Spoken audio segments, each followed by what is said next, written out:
In the beginning, there was nothing, not even a single thing, not even nothingness. In the single moment of the instantaneous creation of all things, nothingness became aware that it was non-existent. The moment it became aware that it was non-existent, all things came into existence.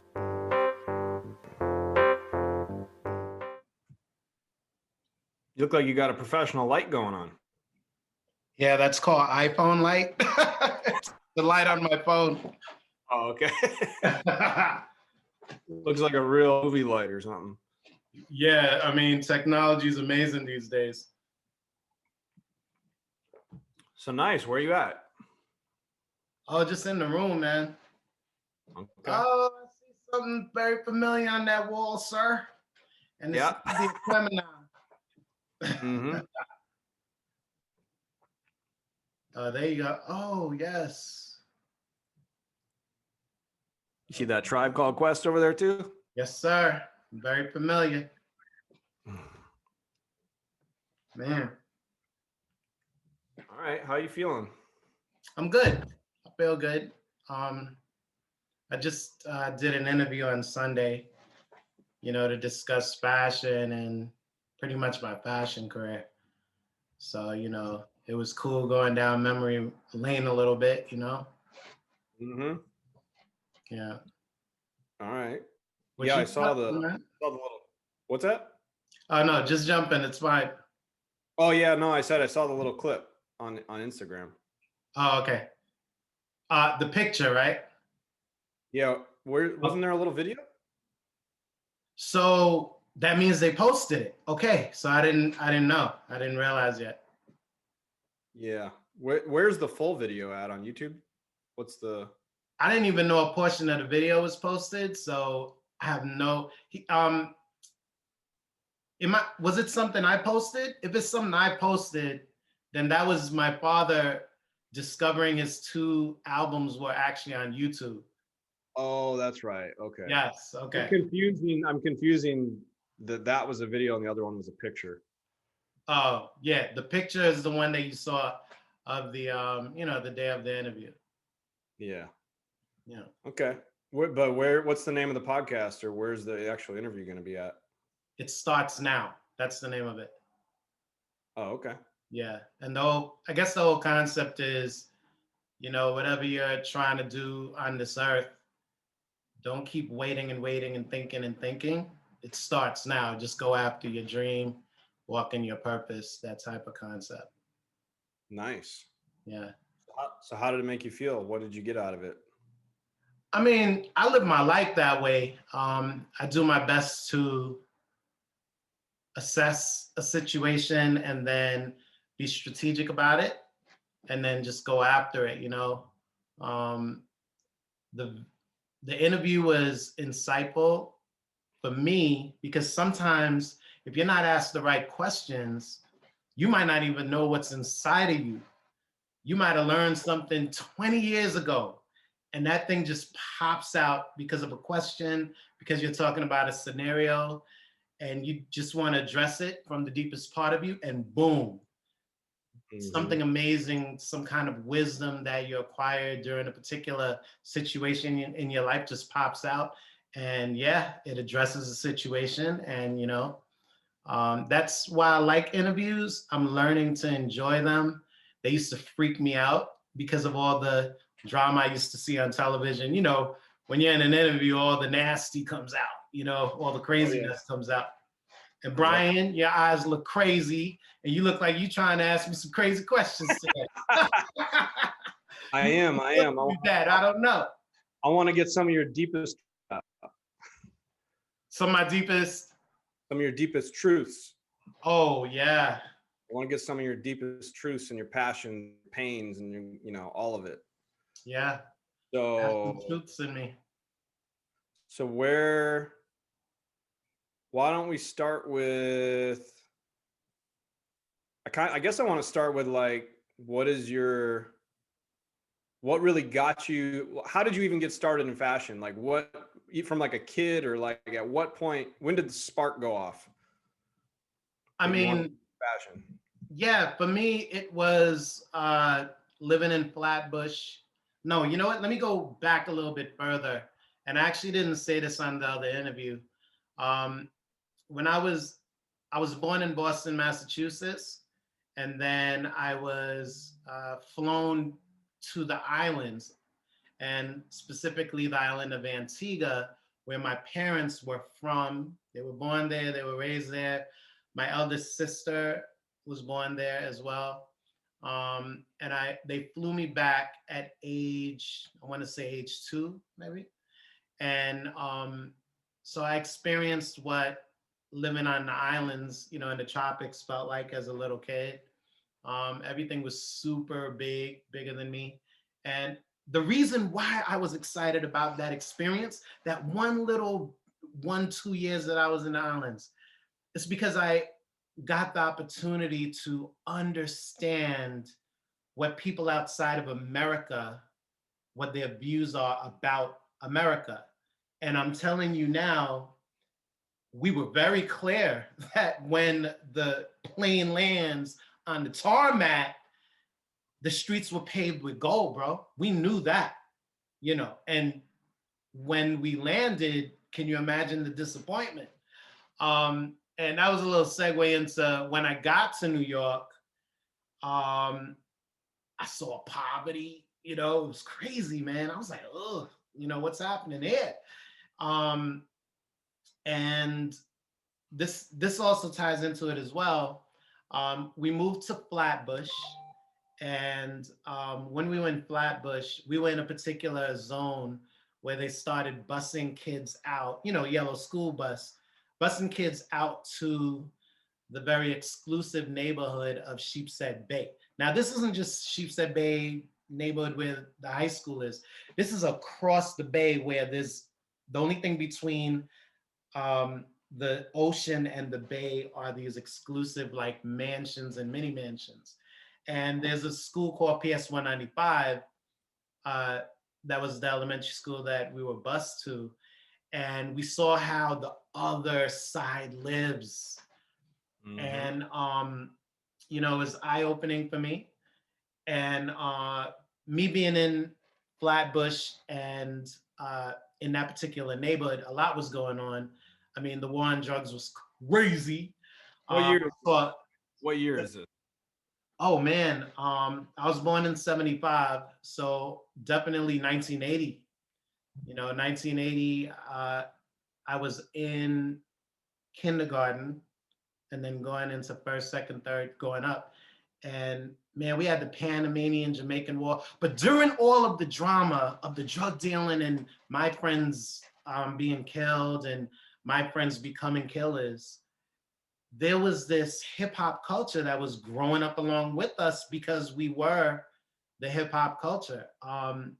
We, you know, whatever they were experiencing in the Bronx, in Queens, and all the boroughs, we were experiencing our version of that in Brooklyn.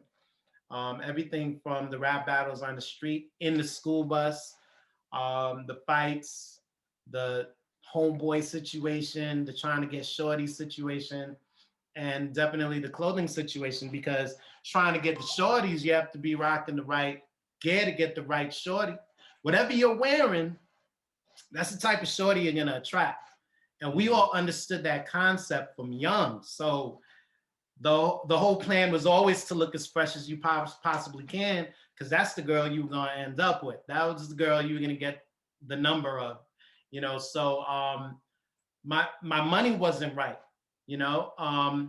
My parents did what they could. My mom, she was working for the Waldorf Astoria. Oh wow. Going by the Hilton family, and my father was a construction worker. So, you know, they were doing what they could to make ends meet.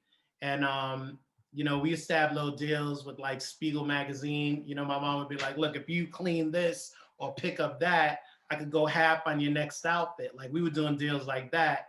And that's how I was able to pay for things back in like junior high school and stuff like that. So, you know, all the not having in my life when it came to fashion and seeing the need and the value for amazing fashion out there in the world was really what drove me to get into a space where I could really command what I want to wear, how I want to look that day. Because for me, fashion is about freedom of expression. So, I wanted the freedom of being able to wake up in the morning and say, I feel like, denim with a Tommy Hilfiger, shirt. That's it. That's all I'm going to do today. And I'm still going to be looking amazing. Like, I wanted to feel that way. Or if I wanted to do the fisherman hat back then, there were all these super cool looks that Polo Ralph Lauren, actually kind of put together for us. Back then, the consumers were more brand loyal, which is very different to the culture that's out right now. If you rocked a polo hat, you better have that shirt, that jacket to match it, or else we gonna look at everything else as it's fugazi. And you're Italian-esque, right? So that term fugazi. Yeah, we were all about not looking fugazi, not having anything fugazi. I mean, Biggie spoke about it. You want to check someone, you want to look at that tag in the back of that neck, you might get punched in the face, because the worst thing is to be wearing something that's not real. At the time, these days, everything has changed. It's really all about custom-made items, and you're mixing and matching, Gucci with Polo, with, Puma. Nowadays the kids be rocking Puma sweatsuits with Adidas sneakers, no problem. Back then it was sacrilegious, you know what I mean? So things have definitely changed, and I think we understand that type of concept of the new generation wants to get as far away from the old generation as possible, in terms of taste, food, the way they consume product. We see that, very prevalent in our society today. Mm-hmm.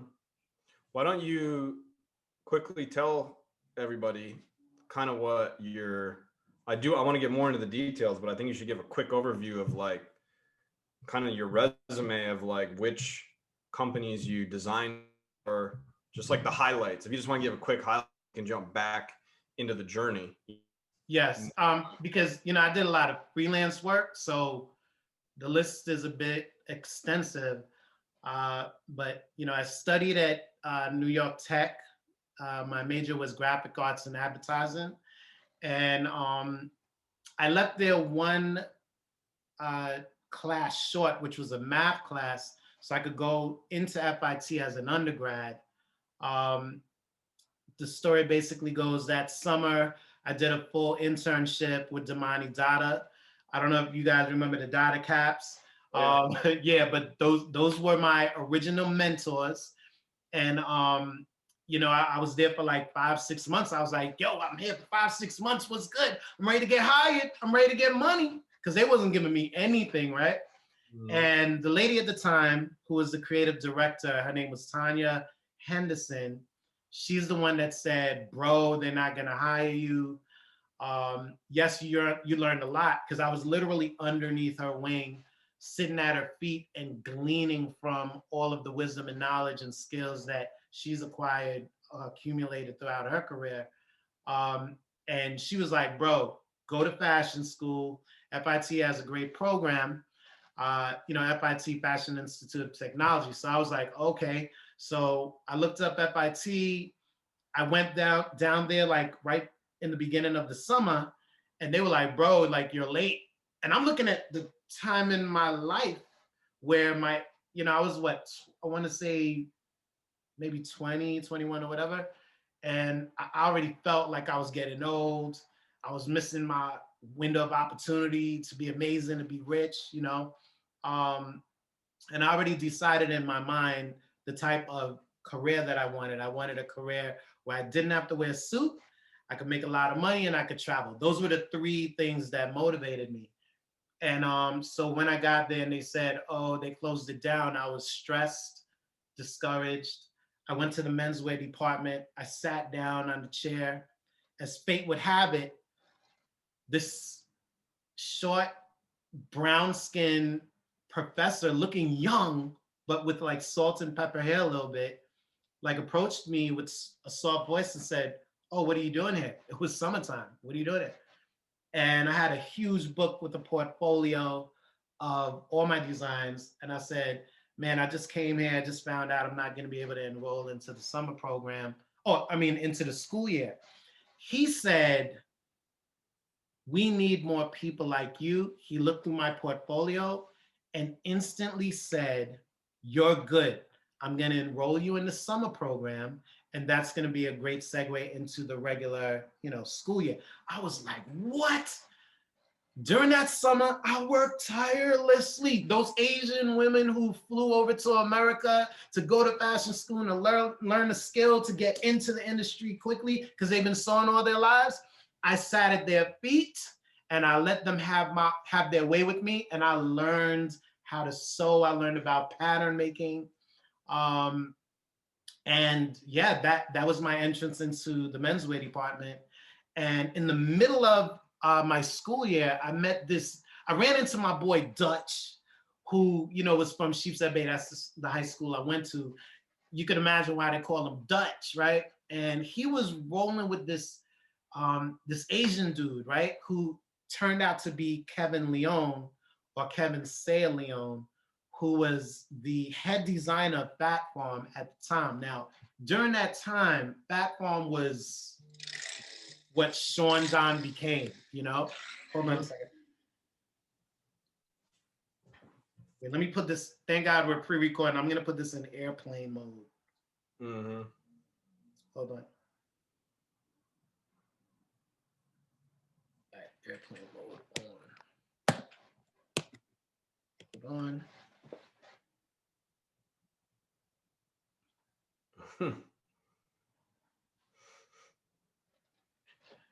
Yeah, so Dutch introduced me to Kevin Leone, and Kev was there to pick up interns because Fat Farm was amazingly popping at the time, and that was his routine.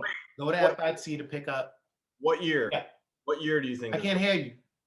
Oh, can you hear me now? I can't hear you now. Oh,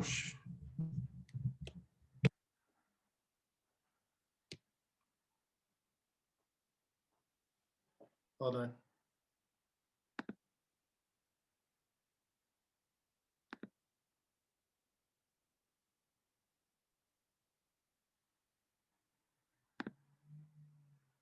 Yeah, your mic is not can you hear me now? moving or something.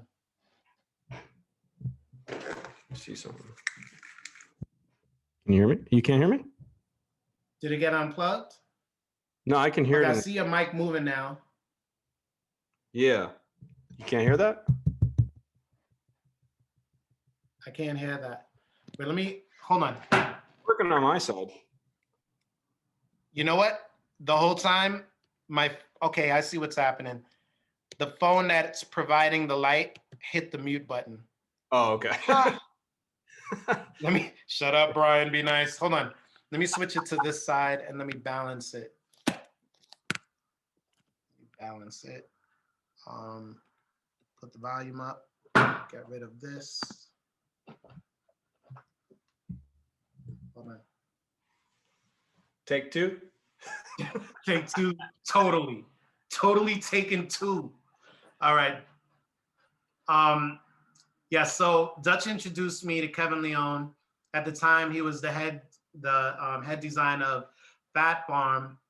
But wait, right where we left off, I said, what year do you think this was? Oh, this was 1999. 1999. Okay.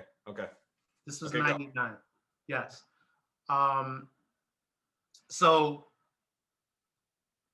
he was like, well, I can't say this part. Basically, he didn't normally take guys Send it to me in as interns. Huh? You can't say exactly what you want to say? Yeah, I hate that. I mean, I don't know. I don't want him to look like he was. Try to encrypt it. Oh. So Dutch introduced me to Kev, and I I showed Kev my portfolio. I told him what I was doing, what my plans were. And he told me he was the head designer of Fat Farm. And from there, I mean, he was like, come by the office. And during that time, my life was crazy, man. I was working from 12 midnight to 8 in the morning in the financial printing industry. And then I had school, you know, at FIT, going all, you know, these different classes with all these crazy schedules. And then after that, I would head over to the Fat Farm office to like learn how to design on the computer and learn kind of like real world fashion design skills over there, and then sleep somewhere. Sometimes I would rush home to sleep 2 hours, rush back to the city to start my job back at 12 o'clock. So I was totally slacking at my night job because it's nighttime. So I'm there in the bathrooms every now and then, like on the toilet, because my whole focus and passion was to become a fashion designer. I saw what the money was looking like. I saw what the lifestyle was looking like. And in my mind, that was me. That's what I wanted to do. And it got so bad to the point where even as an intern, Kev was feeding me little projects.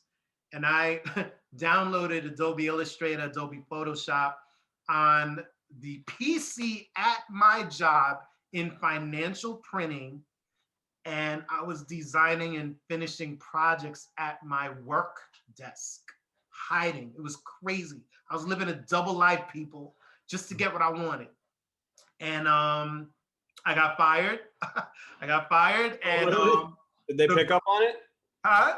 Did they pick up on? Did they pick up on it, bro? The tech department went crazy. You got to understand, back then, those files were huge files. Oh, yeah. They were graphic files. Think about it. They're still big. Huge, bro. They said, Mr. Bradford, you got to come into the morning shift. So I had to wait the whole night shift. Towards the end of my shift, they said, come to the morning shift. You need to meet with the president. I said, I met with the president. He told me where to shove it. And I hit Kev up. I said, yo, Kev, I got fired, bro. He said, I got fired from Fat Farm. I said, what? I said, why?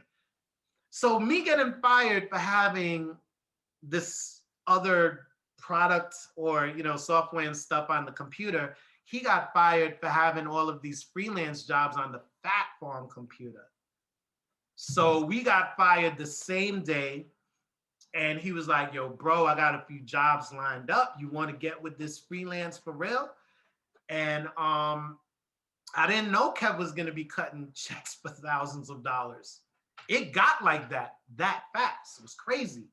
And at that moment, you know, we did a bunch of different freelance gigs like Outkast. This was during the period when a lot of the rappers were like, yo, I'm not a one-trick pony. Watch, I'm gonna have my own collection. You know, they started learning about collections and, you know, getting into different types of business deals, branding deals, licensing deals, things of that nature. And so we had Outkast. I think we did Eminem. My guy Steve, which was really Kevin's guy, he was a huge salesperson in New York. And y'all should know, New York is the epicenter of fashion in America, by the way. We were all working up and down Fashion Avenue, which is 7th Avenue in New York. So, I mean, we were in all the buildings doing work for everybody. It was crazy. And we did a collection for J-Lo. That was the craziest story. 3 days, Kevin and I were locked in Steve's office. Steve lived right on Fashion Avenue, okay? And we were literally sleeping out his office, working on the J-Lo collection, because J-Lo was just popping. I think at the time she was just with Diddy. That was a crazy story because they broke up in the middle of it. It was crazy. But we designed the whole collection on the third night, I think it was. Steve comes into the office and he's like, show me the collection. And Kevin tried to turn his laptop on. It was blank with a question mark on it, bro. And we never got it to start. It was if you wanted to see a grown man cry, let me just say a grown man cried that day. It was crazy. You know, we had moments of real surreal experiences, even like traveling to China and stuff together. Well, we were traveling to Hong Kong a lot. And then eventually we had a connection with the factories in China. A lot of people don't know that it's two separate lands, but they're still connected. Yeah, we started traveling to China as well, like southern China and stuff. It's been an amazing experience and a great journey, you know, in the fashion industry. Can you hear me still? Yes. Oh, okay. So who was Steve? Steve Schneider. Steve Schneider was the salesperson that got us the J-Lo gig. He got us some other gigs as well. But because he was the salesperson, his thumb was on the pulse of anything moving in the fashion industry, specifically in New York. So, you know, whenever we were taking trips to the Magic Show, because I don't know if you know about that, but in Las Vegas, the Magic Show was twice a year. It represented the seasons within fashion. As junior wear became more popular, they became more of a fast-paced environment with juniors and young men's as well. The turnover was crazy, but basically, you know, Vegas would be in the beginning of the year in February, and also in August towards the end of the year. So we would go there twice a year. All of the brands would be there. Because the brands were there, all the celebrities would go there. The events were amazing, the after parties. I mean, I've never been to the Source Awards. I could have imagined that's what the Source Award weekend was like. Yep. The craziest one was when All-Star Weekend was the same week of the Magic Show. Oh my goodness. You didn't even have to get invited to anything. You just had to be there on the street and you were having an amazing time. You know, there were just a lot of moments of celebrate this moment because this is it. Like we had a lot of moments like that, just being in the industry. And, you know, and I kind of really want to say this, you know, for me, it's important. Like when you find out what you really want to do on this earth, get into the industry, learn the industry, get a part of the culture, you know, get acclimated to how things are run, go to the events. Don't just say, oh, it's a 9 to 5 and none. Once you find your purpose, go and become that. Get into the lifestyle of it because these moments are what memories are made of. And then you get to tell your kids. You know. Yeah. Hey, so I want to weave in a little bit. I mean, I mostly just want to hear your story on this whole episode, but I just want to weave in and tell you a little bit about how it's funny because as you're telling me, remember I asked you, I was like, what year was this? Because I'm trying to connect dots of like, where was I in life? What was I doing? All right. Where was I in some of this? And so I actually had started a hip hop, you know, like a urban hip hop clothing brand in '98 called Guru Gear. I'm just learning this. I never told you this. What was the name of this? Guru Gear. Oh, what? Yeah. Yeah. I didn't know that. Yeah. So, and I started in '98 and I don't remember the timeline, but I think for, you know, at least a year or so, I was like really trying to get into the industry. I was doing everything I could, but I didn't have a lot of money. You know, it takes a lot of money to start a clothing brand. I was like a 19-year-old kid and like a small time hustler. I didn't have the kind of money to launch a clothing brand. Right. But I was making these t-shirts and everywhere I was going and selling them, people just went crazy about them. They loved them. And then everybody who wore the shirts, like people would buy the shirts and then they wore the shirts, they would always tell me like, oh my God, I went to this mall and like everybody kept stopping me going, where'd you get that? Where'd you get that? Where'd you get that? So that's how you know you got something. Yeah, I had something. I knew I had something, but I couldn't get anybody to believe in me. So I spent all this time making a business plan and I knew about the Magic Trade Show. In fact, most of my business plan was about trying to get into the Magic Trade Show and try to get some traction in sales. Set up a booth? Yeah, exactly. So I tried doing that. Well, so the irony is, you know, and I've only told so much in the previous episodes about my own journey. Like, obviously, I said I was a part of like drug trafficking culture. That's what Right. Arizona's drug trafficking culture. Right. And so one of the biggest crossroads in my life it's funny because we have similar but opposite journeys. I tried to go legit and I tried to make it in fashion to Right. be the path for legitimacy. And it was actually, I kept trying, I kept making all these amazing connections to try to get investors. And like, I was even working with like Ron Howard. You know who Ron Howard is, the director? And Oh yeah, of course. I was working with Ron Howard's business partner in Imagine Films and all this. I had all these different connections trying to get funding, and I couldn't get anybody to believe in me or to like pull the trigger. They all loved it, but nobody would put the money in. Right. And I serendipitously, this was like I was like almost out of energy. I almost just was like ready to just throw in the towel. Mm. And the last person, I randomly ran into Bo Jackson working out in a gym in Tucson. Really? And I was like, in my soul, I was like, okay, this is the last one. Like, if this doesn't work, I'm just not. Bo knows Bo Jackson? Yeah. Wow. So I ran into him. I was working out at a gym and he was like in there working out. And I was like, well, this is serendipitous and weird. So anyway, I asked him about, or I hit him up. We had a mutual friend, like he knew the manager of the place and I knew the manager of the place. So the manager was like helping me trying to coordinate this deal. Showed him and he's like, oh yeah, he likes it. And so he's like, put together a business plan, do all this stuff. So anyway, I did this whole presentation. And then, as the story goes, he ends up saying no. And I was just like done. I was like, okay, that's it. This isn't meant for me. And that was the moment that I went all in the dope game. I was just like, that's it. The legitimate life isn't for me. Right. I just went all the way the other direction. And ironically, and as you're saying this too, it's funny because you're like, I did the Outcast line. Ironically, some of the people I connected with, I went to an Outcast show wearing the clothes and was like trying to like get in, some people like at the back door, I was showing them it and they got excited about it. And they're like, oh my God, Andre's going to love this. He's going to love it. He's going to love it. And they're like, stay right here until the show's over and I'll introduce you to him. So at that show, I ended up going like back to their hotel with him when the show was over. And I connected with Andre 3000 and he loved it. And I gave him some shirts and I got connected with Outkast.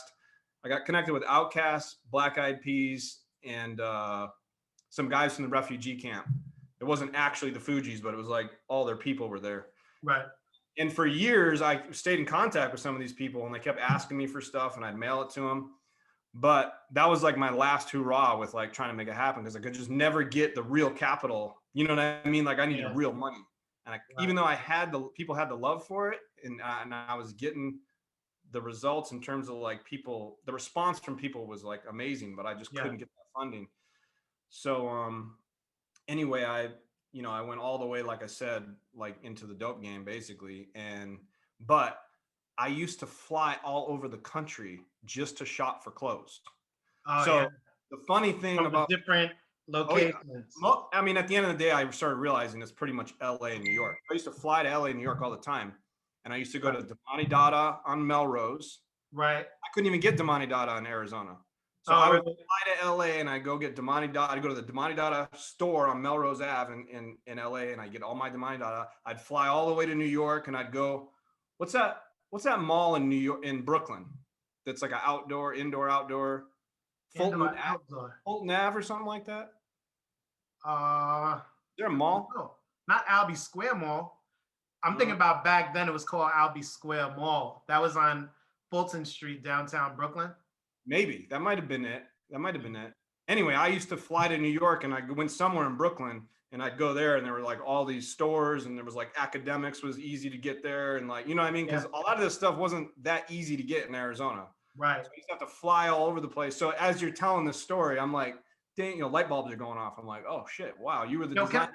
Can I say something right there, bro? Because you just touched a nerve.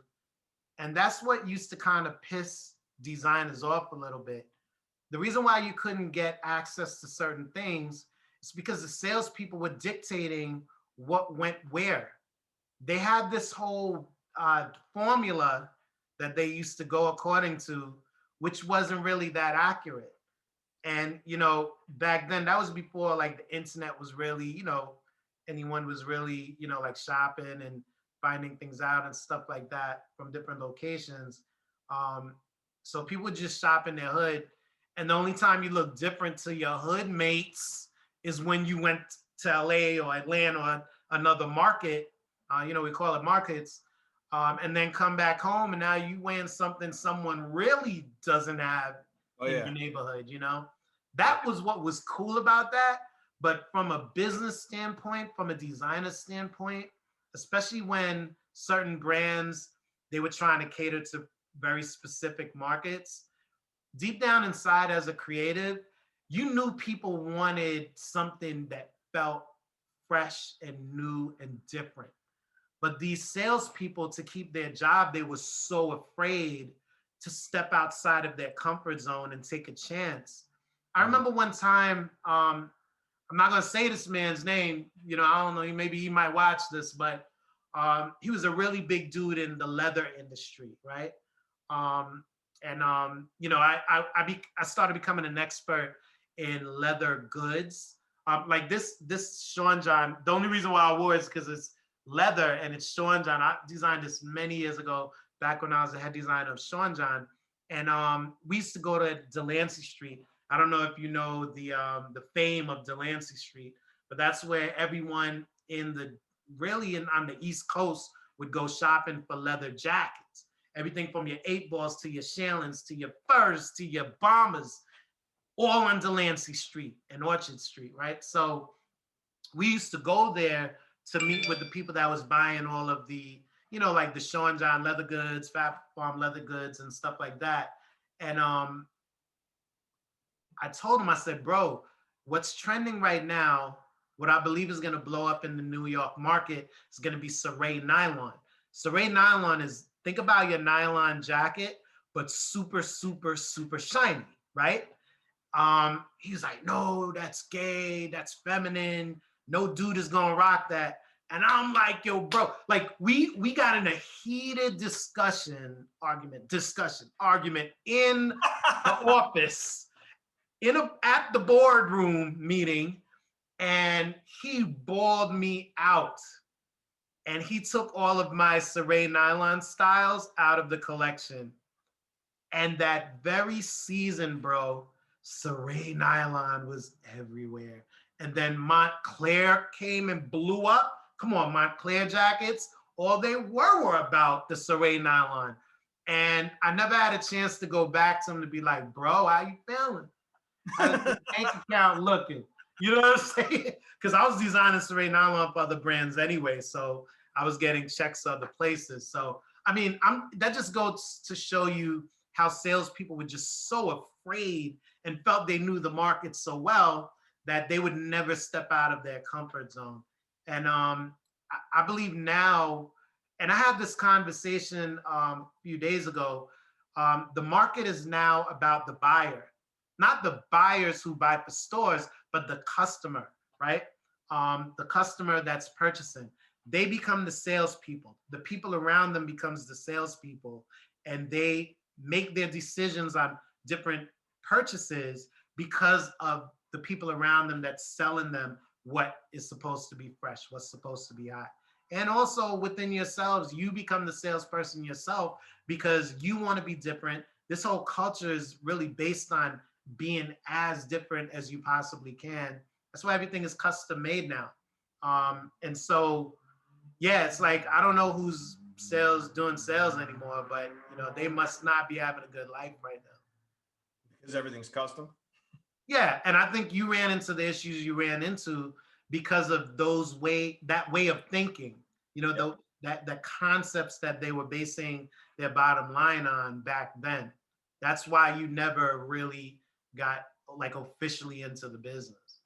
Yeah, I mean, it's interesting because I would have had a whole different life, I know, you really would have. A whole different life, but I don't know if it was better or worse. I'm not really sure. I mean, I'm happy, I'm happy where I am in this moment, but man, I can't believe that fork in the road, the polarity of how different one outcome versus the other outcome, is just mind-boggling. Yeah. I can't. I mean, I can't. I can hardly even imagine what my life would have been like if I would have just gone down that path. I mean, Yeah, because I mean, can I say the truth is, no matter what path you go on, there's always a danger. The same way you can make the decision to not get into the street culture, because that ends in death or jail or maiming your body somehow, um, and making a decision to get into legal business. Um, you can still get killed, hated on, go to jail, prison, embezzlement. robbed. Say it again. Robbed. Robbed. You're looking amazing. You're looking like you got that paper, and dudes want to holler at you. Mm-hmm. You get the same results, the same reactions. I know people in the industry who were murdered. I won't say names, but off of the same kind of hatred that you feel amongst peers. Yep. You get to a point, the jealousy gets a little too much for them to manage, and then bang, they set you up. That setup stuff is real in the music industry, in the fashion industry, technology, entertainment, you name it. It's a human thing that we really have to deal with. So the reason why I said that was because no matter if you finally got into the industry or just stayed in the street culture that you decided to stay into, thank God you're still alive, because it could have gone down either way. No doubt. Yeah, and I, unfortunately, I have a few friends who are not, which sucks. You know what I mean? Passed. Who Oh, were yeah. killed? Yeah. Yeah. And I think I've mostly worked through survivor's guilt, but I got a little bit of survivor's guilt. It doesn't feel good that I went down this crazy path. Some of the closest people to me went down the same path with me, and some of them didn't make it. You know what I mean? That's like a kind of a burden to carry. But ultimately, you're right. I mean, that could happen no matter which path I went down. That still could happen. Of course. Because the same forces are everywhere, really. So true. But so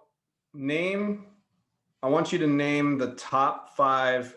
I wanted to give people a quick snapshot from a bird's eye. What are the top 5 brands that you were the head designer for, or did it like a specific collection for? Just as a snap. What's the top 5? My top 5, I would say Sean John outerwear, Echo outerwear, Steve Madden, Fat Farm. But I also have to say one of the most recent companies, Illionaire Society. And there's one more, which I'm cheating. This is number 6, One Wonder. One Wonder is cycling. Illionaire Society is street culture, urban apparel. And the reason why I needed to mention those 2 at the end is because those 4 companies that I mentioned prior, that was at the height of their popularity. That was at the height of us being able to travel to different markets and see how everyone was living. They had photographers that would go to all these different markets and put together these trend report or trend projection documents that showed you who's wearing what in what part of the world. This was before the internet totally just flattened the playing field, where now you know exactly what they're wearing in Thailand, and they could purchase what you're wearing right now in Brooklyn or Arizona. So the game is really, really different right now. But it was a pleasure. It was an honor to be a part of the culture when it was within the from 99, I would say, to the year 2005, maybe. 2005 was when I officially started my design consulting company called Lasky Ventures. But prior to that, I was learning the business. I was sitting at the round tables with Puppy and Dao Yi, Jeff Tweedy. Those were the ones that were running the Sean John empire. And the reason why I call it an empire is because they got into the licensing business where they had all of these licensees. So you'd have Sean John, the brand, the core collection brand, but then you'll have all these licensee companies. I was the outerwear creative director, who all of the outerwear that you've seen between, I want to say 2002 to 2004, no, 2005 maybe, that was all me. Wow. And then I brought in my boy, Curtis Avalos, shout out to you, bro. I brought him in as my intern. I taught him the business, and I told him, bro, Echo wants to double my salary. They sought me out, and they found out the person that was designing all the Sean John product in the stores was me. They hit me up and they said, look, we want to double your salary. And I was like, how am I going to do it? I'm in the middle of this amazing world. Double my salary? Hold on. I told my boy Kurt, I said, Kurt, you got to hold this situation down. Learn what you need to learn. If you want to leave, it's on you. And he was like, nah, bro, I'm good here. So I spoke to my VP at the time, Fran Bowler, who ended up going off to Nike, to the Jordan brand. And Curtis stayed and became the head designer of Sean John. And I moved on to Echo. And I went to Secaucus, where all of that Echo outerwear was produced and designed out there. And it was amazing. I started designing for G Unit. I had a few opportunities to meet with 50. He was a genius. I mean, when you sit before 50 Cent in a meeting and you realize the intelligence and the wisdom and real understanding that comes out of his mouth, understanding the product as well as the market, as well as the consumers, how they consume, understanding exactly how he wants to position himself as a brand, and also knowing all of the competitors in detail, along with price points and percentages, bro.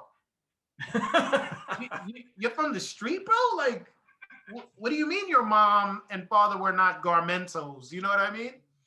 It's amazing. Whatever he learned in the streets, obviously he applied that to corporate America and won. The deal he did with Mark Echo wasn't a licensee deal. It was a partnership deal, bro.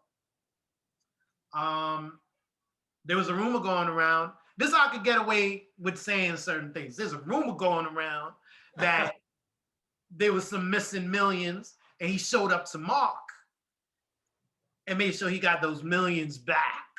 So I think he used all that he learned in the streets and applied it to corporate America, because I believe as a designer, and I used to run with a team of creatives, bro. That's why I'm so passionate about my creative colleagues, because we used to sleep in these corporate offices overnight, designing. These cats was into smoking weed heavy. I wasn't into smoking weed, but my coffee game was amazing. It's how I learned to drink coffee. And man, we used to just spit out collection after collection after collection. And then in the mornings, either Kev himself would go on the presentation meetings, or I would have to go along with him on the presentation meetings. The girl who became the vice president of Baby Fat, Tina and Kev were together. So we were like all in these offices, just like making all these presentation books. Like, to me, those were moments of learning, growing, but still we were keeping up with the after parties, bro. Oh my, listen, bro, we were at all the events, everything from music to art to technology to media. I mean, you name it. And I was talking about this before to some other colleagues, but I mean, New York has a week for every single industry you can imagine, and they were always having events and invites and I mean, we were just really soaking up the New York energy, soaking up like the aesthetic and the environment of New York.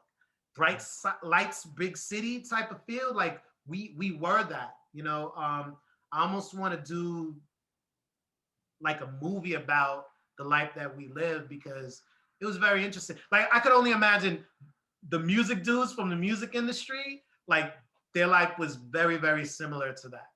You know, yeah, it was a wild ride. Yeah. So, which of all the different companies, of the top tier companies, which one or ones has the craziest war stories?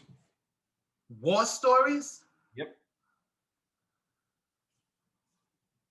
Man, war in terms of the people who work there, or war in terms of what I experienced during the time that I worked there?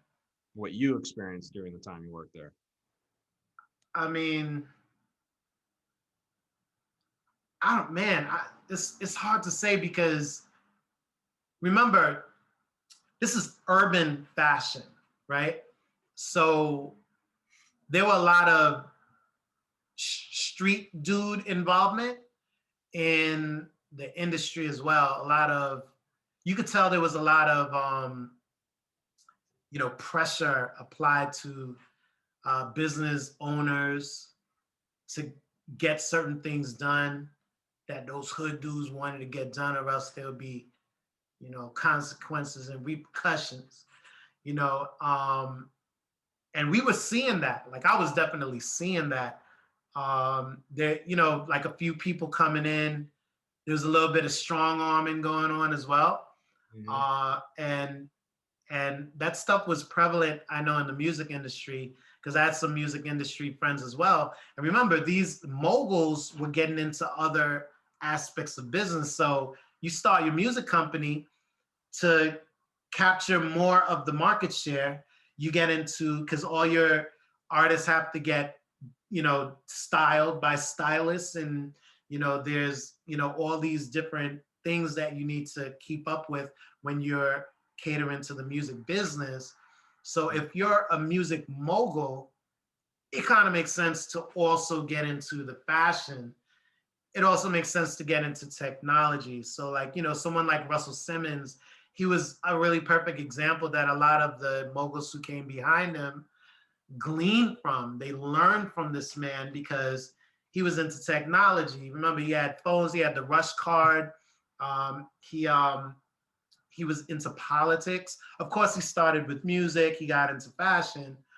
Those two industries, he blew up in those two industries. I forgot the number, bro. I think he was at maybe 250, 300 mil a year, something like that. And going to the different mansion parties he used to have in the Hamptons, Puffy too. But I mean, you saw he was a part of politics as well. He was always speaking, for, I guess, a certain group of people, making sure that he was a part of the conversation, making sure he was raising money. I know he was heavy in the arts as well. I believe it was Russell's brother or Run's brother who was in the arts as well. So, it was really all encompassing. Anything having to do with the creative fields, these guys were, like really all about it.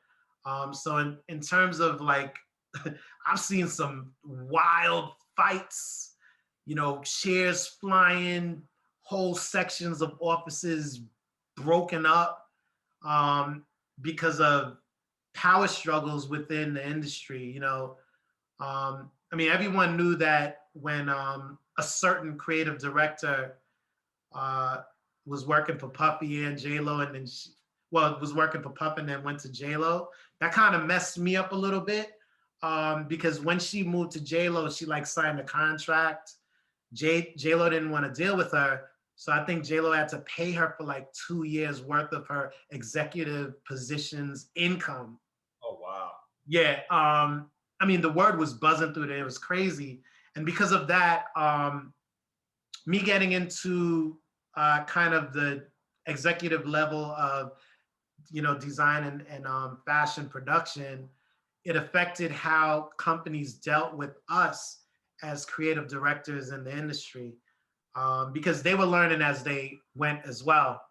The fashion industry was very white before hip hop came and really came through with this thing called street culture, and all of the luxury brands started eating up street culture. And every now and then you'll see it pop up in these luxury brands on the runway in their ads, because they knew there was a value, they knew there was a force, there was a buying power that was being shown in the urban market, in the urban community. So we started showing our power, our strength as urban consumers. Mm-hmm. And because there was a dynamic of, we don't really know how to design for these people, then someone like me became valuable to your design team, to your company, because guess what? I'm living in the hood. I know what's happening out there. I know I got my finger on the pulse of the community. Mm-hmm. So I'm an asset now to your design team. And so we were all learning collectively as hip hop started rising, during that period of time. And I feel blessed to be a part of it, because we were always about the music. You know what I mean? Like, to be honest with you, full collections of Fat Farm was designed off of Ghostface Killer. And everything happening with Wu-Tang. Why? Because Kevin Leone was Chinese, and he embraced his culture to the fullest. Our very first gig that we had together, this guy named Power, who I guess was the manager of Wu-Tang, he's the one who hired Kevin to design the Wu Wear collection. And Kevin brought me on as his right hand. So I was the one managing the office from the design standpoint. And, we would meet every night to go over the collection and, add, whatever pieces needed to be added to have a full collection.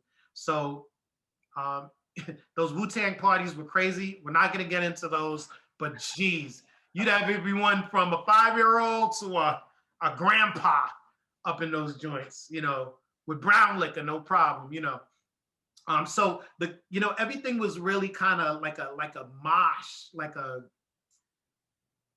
smorgasbord of, hip hop culture, hip hop fashion, what was happening in the hood, and then this kind of luxury aspect as well, kind of all meeting at the same place, because these things were all going down on 7th Avenue. And do not think dudes were not getting robbed on 7th Avenue. Fashion Avenue is what they eventually started calling it. Dudes were getting got out there, bro. Like, every now and then I'd see my dudes from Flatbush, like, yo, bro, what you doing out here? You good? It'd be like 3 o'clock in the afternoon. You good, bro?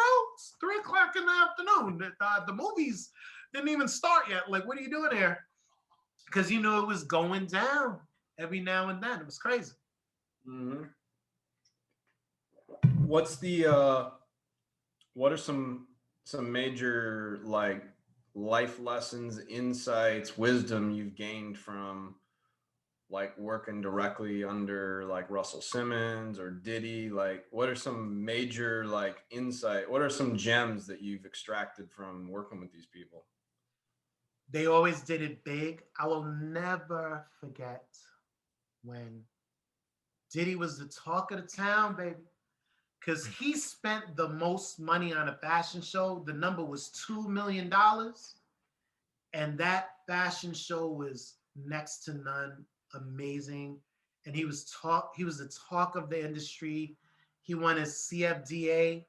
That's the American version of the fashion award. And I mean, he became an idol in the fashion industry at that point. And that was it, bro. I mean, he went from that level and just really, you thought he was blown then. From there, because now he became loved in a different industry, which was a lot more squeaky clean, sexy, Were you with him at that time? Yeah, I was still designing for, you know, the outerwear with him. And I mean, being the designer for Sean John, you were treated as if you were Puff. I mean, your business card was like the black card. You getting free everything. Like, I mean, yo, my dudes out there watching, y'all be my witness. It was amazing. It was crazy too. It's like you're living a lie. You know what I mean? It's like, I'm not that rich. I mean, like I was going to the Hamptons every week, every weekend, with my boy William Benson. Shout out to William Benson. He eventually started this champagne collection called Billionaires Row. He got into cognac and also water as well. But him and I, we were driving up to the Hamptons every weekend, bro. And one time, there's this club called the Pink Elephant in the Hamptons, and whoever we were supposed to meet at the time wasn't there, or I couldn't make it, or whatever. I didn't remember. And then Andre Harrell rolls up with like two, three cars.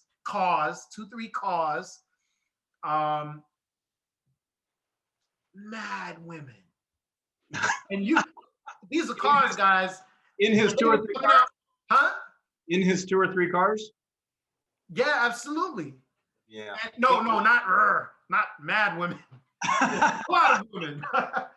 And No, but they were coming out the cars like they were party buses, bro. And then as soon as he came to the line, he was like, Dewry, what are you doing here? Because, you know, I never ran into him in the Hamptons. So he was like, yo, bro, let's go. And as soon as we got in, it was like, you know, what we were used to. Bottles here, music there, women. It was crazy. It was crazy. It was just like, you know, living a lie. And what's good about that is because the moguls taught you how to take one idea and then diversify. You get that one brand, and then you start getting into other aspects of branding, right? So once you build your brand, everyone's familiar with it, you trust that brand, then you do a licensing deal with companies who are experts in those respective fields. So if I have a brand called Dewry, and it's a clothing brand, and I want to get into watches, I may hit up Patek Philippe or, you know, Audemars, or whatever. If I want to get into, you know, champagne, you know, Billionaires Row, shameless plug to my boy, you know, so on and so forth. If I want to get into sneakers, maybe a collaboration with Nike or whatever. So we learned about the power of licensing. And from what I understand, when you have your brand already built and the trust is there with the customer, then your percentage of what you can claim when you do the licensing deal goes up. So now you're doing less work, making more money, and you let your brand work for you. That's what we learned from the moguls. And they did it well, so well. Because then you understood it's about the marketing, you know? And a lot of these moguls made more money from the ventures they did after the music ventures that they originally started with. It's amazing. So let that be a lesson to you who's listening out there right now. You can start somewhere, but guess what? Pursue that dream, the vision, that career with all of your heart, because that's exactly what's going to lead you to the rest of your life. When I say the rest of your life, I'm just saying, let that be a start for you, but treat it as if it's something that you're going to be doing for the rest of your life. Be that good at it. Because once you're known as a master in a certain thing, people will trust you to get involved with other things that they're doing once you become a master. So let that be a lesson. And that was a huge lesson that I learned from the moguls. Just in case any young people listening to this don't know who Andre Harrell is, he was the head of Uptown Records, who gave Diddy his start in the music industry. Correct. And you know, he was basically, Diddy was the head A&R, or not the head A&R. He was the A&R. He was given an internship. He did the A&R work for Mary J. Blige's album, and then that's how he blew up. And then he eventually started Bad Boy Records off of that. Right. And apparently they continued to have a relationship, obviously. Right. And Exactly. yeah. What so Russell Simmons, so you worked under what did you learn anything different between working under Russell Simmons versus working under Diddy? Well, I have the craziest thing to say about Russell. But so for me, Puffy wanted to see everything once everything was completed, and let's come together and talk about all aspects of my business. That's how he seemed to be, which was a little bit different to Russell. I think Russell was more of a kind of like an overseer of uh, kind of like the full picture. And he had his, not his minions, but he had his, designated leaders in each aspect of his business that he would probably, have private. So like his BPs, he would more have meetings with them. As a creative director, I'm underneath the vice president. Um, the funniest thing is Kevin, who I started with, became the vice president of design at Fat Farm, and I became the creative director of Fat Farm and was over Russell Simmons's respective brands because he created not only regular Fat Farm, he also had a brand called Atman. He had a brand called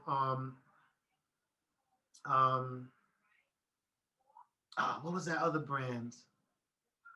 He had Fat Farm, he had Atman, I think he had Fat Farm jeans or denim or something like that. And there was another brand. So I eventually in my career became the head designer of actual Fat Farm, the main collection. And during that period of time, Burnt Almond was the president of Fat Farm, was over it. And then he went on to create this company called Star Branding, which became a multi-billion-dollar company. And they major in like perfumes, fragrances. And they made so much money off of the likes of J-Lo and, Mark Anthony, I believe Nicki Minaj as well. I think Usher as well, so they found their little niche and just got into it and went really hard. I believe Andy Hilfiger was a part of that union as well. So it was like Burnt Almond, Andy Hilfiger, and there might have been a third person as well. But that's how people were growing exponentially from starting with one thing and eventually getting into other aspects of business. Branding and merchandising. Branding and merchandising. That was my segue into branding and merchandising. I started as a designer who didn't understand how to merchandise a collection. And I would always be sitting with the head of merchandising, who we would collaboratively finalize the collection. So as a designer, you're designing all of these vignettes that you feel should be a part of the full collection. You meet with your merchandising director, and then they like narrow down your collection to what it's actually going to be, because we're really all collectively meeting with sales as well. So sales, production, merchandising, design. Those are like the 4 pillars of the fashion industry, and each one has to equally put their input and pretty much do their best to agree in order for your business to run smoothly. Can you say the 4 one more time? Design, merchandising, production, and sales. Okay, yeah. Now, did you ever work with Burnt Almond? Well, Burnt Almond was the president of Fat Farm when I was the creative director of Fat Farm. So, yes. I was designing the Fat Farm collection and the Atman collection. So did you work kind of directly under him, or who was your supervisor? Who did you work? Kevin. Kevin was the VP. Oh, that's right. Yeah.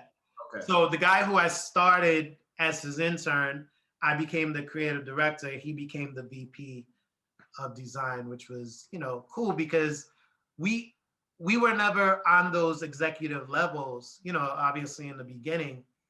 It was always some kind of white collar person who studied and had their MBA and, like that. Yeah. But as we learned the creative side throughout our career, and then sitting at those roundtables learning the business aspect of the fashion industry, then we became kind of well-rounded, uh, eventually executives, and actually became able to handle a spot on an executive level in those industries. Mm-hmm. How did you?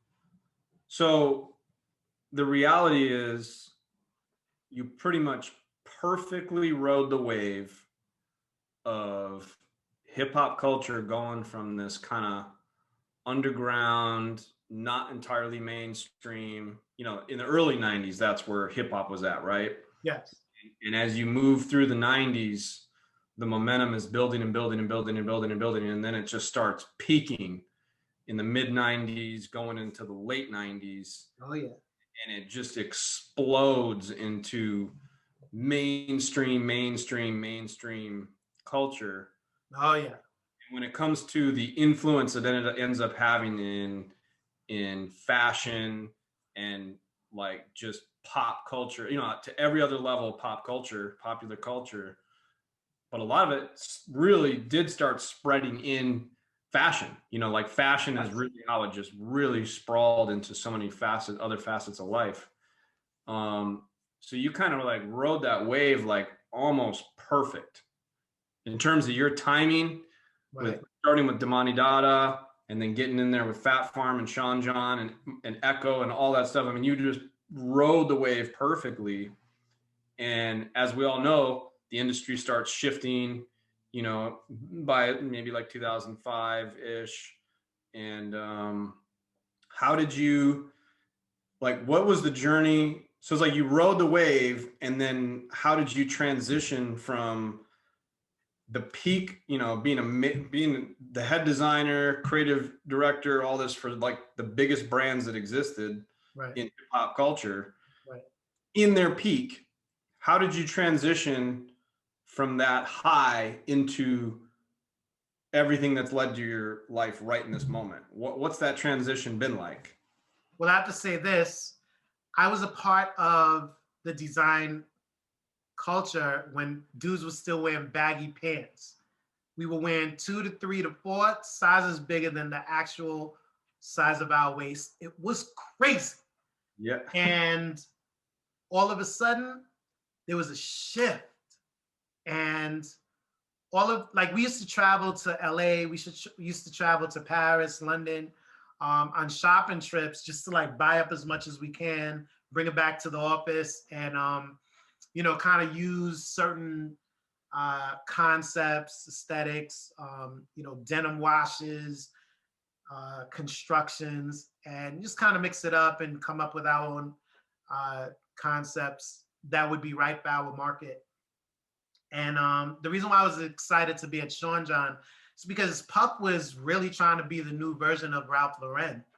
And definitely with Jeff Tweedy there, who was the vice president at the time, he was gunning for those looks. And, that was getting me closer to the luxury industry, right?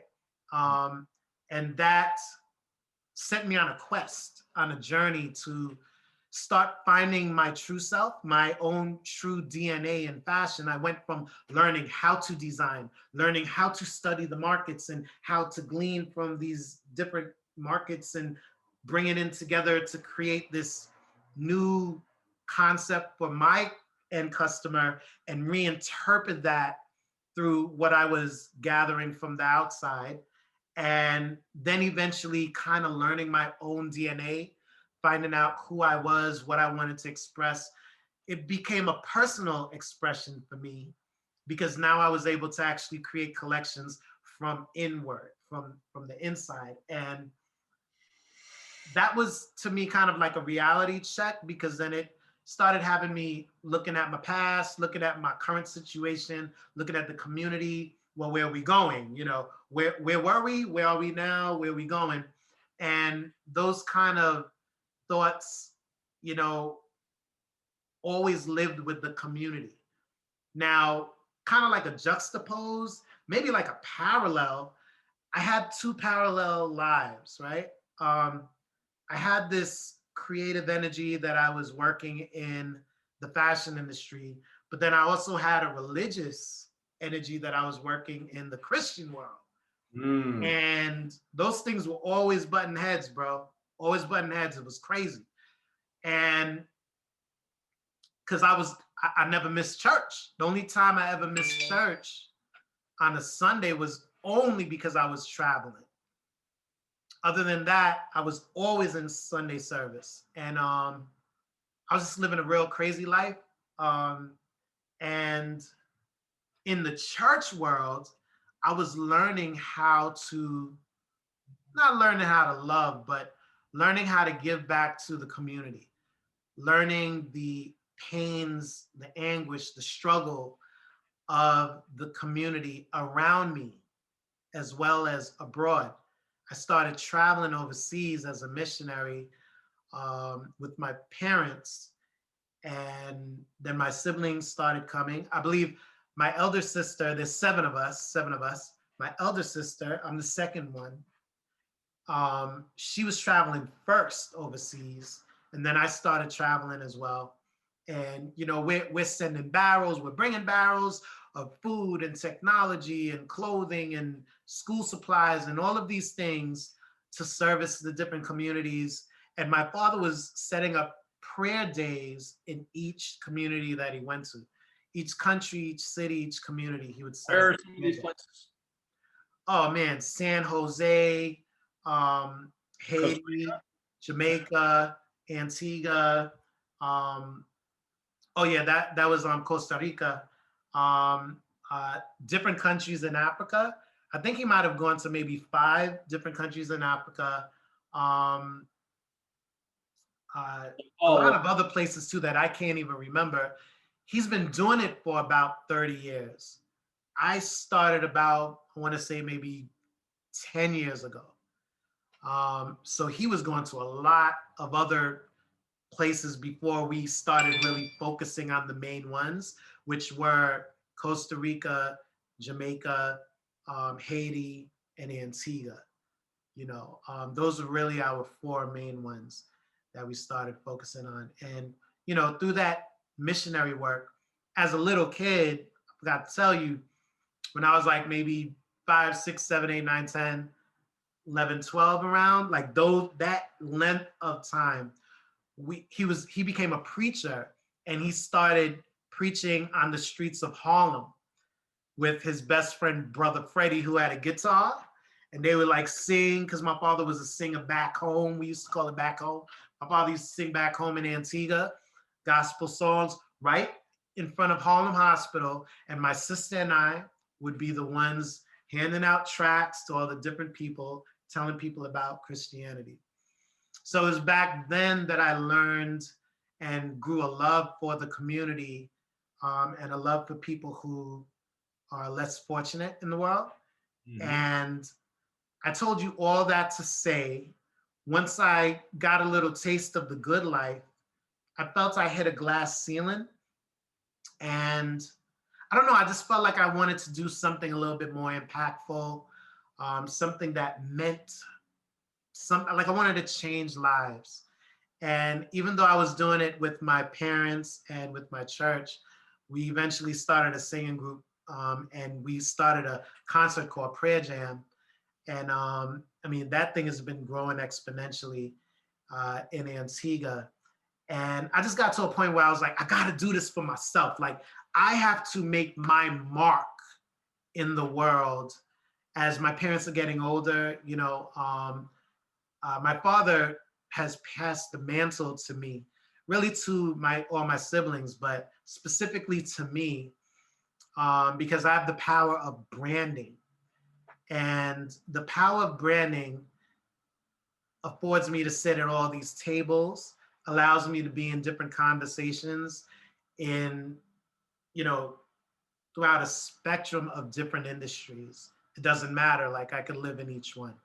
And that's what eventually got me to starting this platform that I created called Health Jocks. And eventually this year, July 22nd, I officially launched the foundation, Health Jocks Foundation Incorporated. And we are starting our work, our actual work, the first week of January 2021. Oh, wow. So that brings you all the way up to speed with my community-based work. So this is a nice little plot twist, actually, just in terms of like, I'm like, wow, this is like pretty on subject for a real spiritual gangster podcast that like what you just segue in is like your spiritual life, really. It's like you had this crazy ride in hip hop culture. Right. And my specific question was like, how did you transition? Because you rode that wave like perfect, basically. Yes. And then it's like, but how did you transition from there to here? And it's basically you're saying you transition into a deeper, richer spiritual life. Like you're really deep in like giving to the world and to like immersing yourself in communities and like helping actually do something that's like deeper than just like purely making money to make money, being famous to be famous, showing off to show off. Is like the world is suffering. Like the roots and the origins of hip hop culture is born out of the struggle and suffering. That's where it comes from. Yeah, what you just mentioned is so empty, bro. That's a life of emptiness, right? Looking for the likes on social media, all of that frivolous stuff. What's your legacy gonna be on this earth? What are people gonna know you for? Clothing? That's cool. But what lives have you changed? What movements have you affected? Or, you know, what lifelong issue have you tried to solve? Did you begin a conversation about something that makes people feel very uncomfortable to talk about, but it's so necessary because it's totally destroying lives, bro? And that's what I love about you, Brian, because you are a spiritual gangster in the truest sense of the word, because you understood your purpose. I think early enough, you understood it early enough to take the time to study about it, to equip your mind to really prepare yourself for the battle, bro. And these are battlegrounds right now. Let's not get it twisted. The world is not sweet. Yeah, we're cold out there. And I know I get a little dramatic. I get a little bit excited sometimes. That's the real me. This is the real me. This is me at board meetings. Because I know the truth, bro. I've just been enlightened a few months ago. You've been on this journey for a few years now. Yeah, about 15 maybe. Right. So when I met you a few months ago, I was studying certain things, watching certain things in terms of documentaries, and my curiosity was at an all-time high. And then I ran into you, and you just unveiled so much off of one conversation. I said, oh, well, these are answers for those questions I had. These are kind of some lead ups to some other things I'm thinking about. Maybe me and Brian need to go on this road a little bit longer. Let's see where this takes us. And then you started telling me about spiritual gangster, and I was like, ooh, that's deep, bro. You do realize you're white, right? You know, you were like, bro. But to me, that's what makes it fresh. I don't claim to be a Democrat, but I vote Democratic. You don't claim to be Republican, but I guess you vote Republican or whatever, because of what certain things represent. I'm so new to this information that's being thrown at me right now. I almost felt like I didn't have a chance to make a deeper, thoughtful decision when it came to voting, you know. But I think we're on to something. Oh yeah. Because you have so much in you, bro. Like I feel like you're gonna explode. And this is the ripe time right now. This is the ripest I believe the culture has ever been. to receive this information that you have bottled up inside of you. Because we're seeing the effects of what happens when you don't do something about it. What happens when you don't talk about it? Mm-hmm. We see what happens, and what our life is right now. This is the results. Mm-hmm. So what's like, describe what like a massive trigger for like, just, I don't know, a veil being lifted for you in our conversations, or like what was like a peak moment?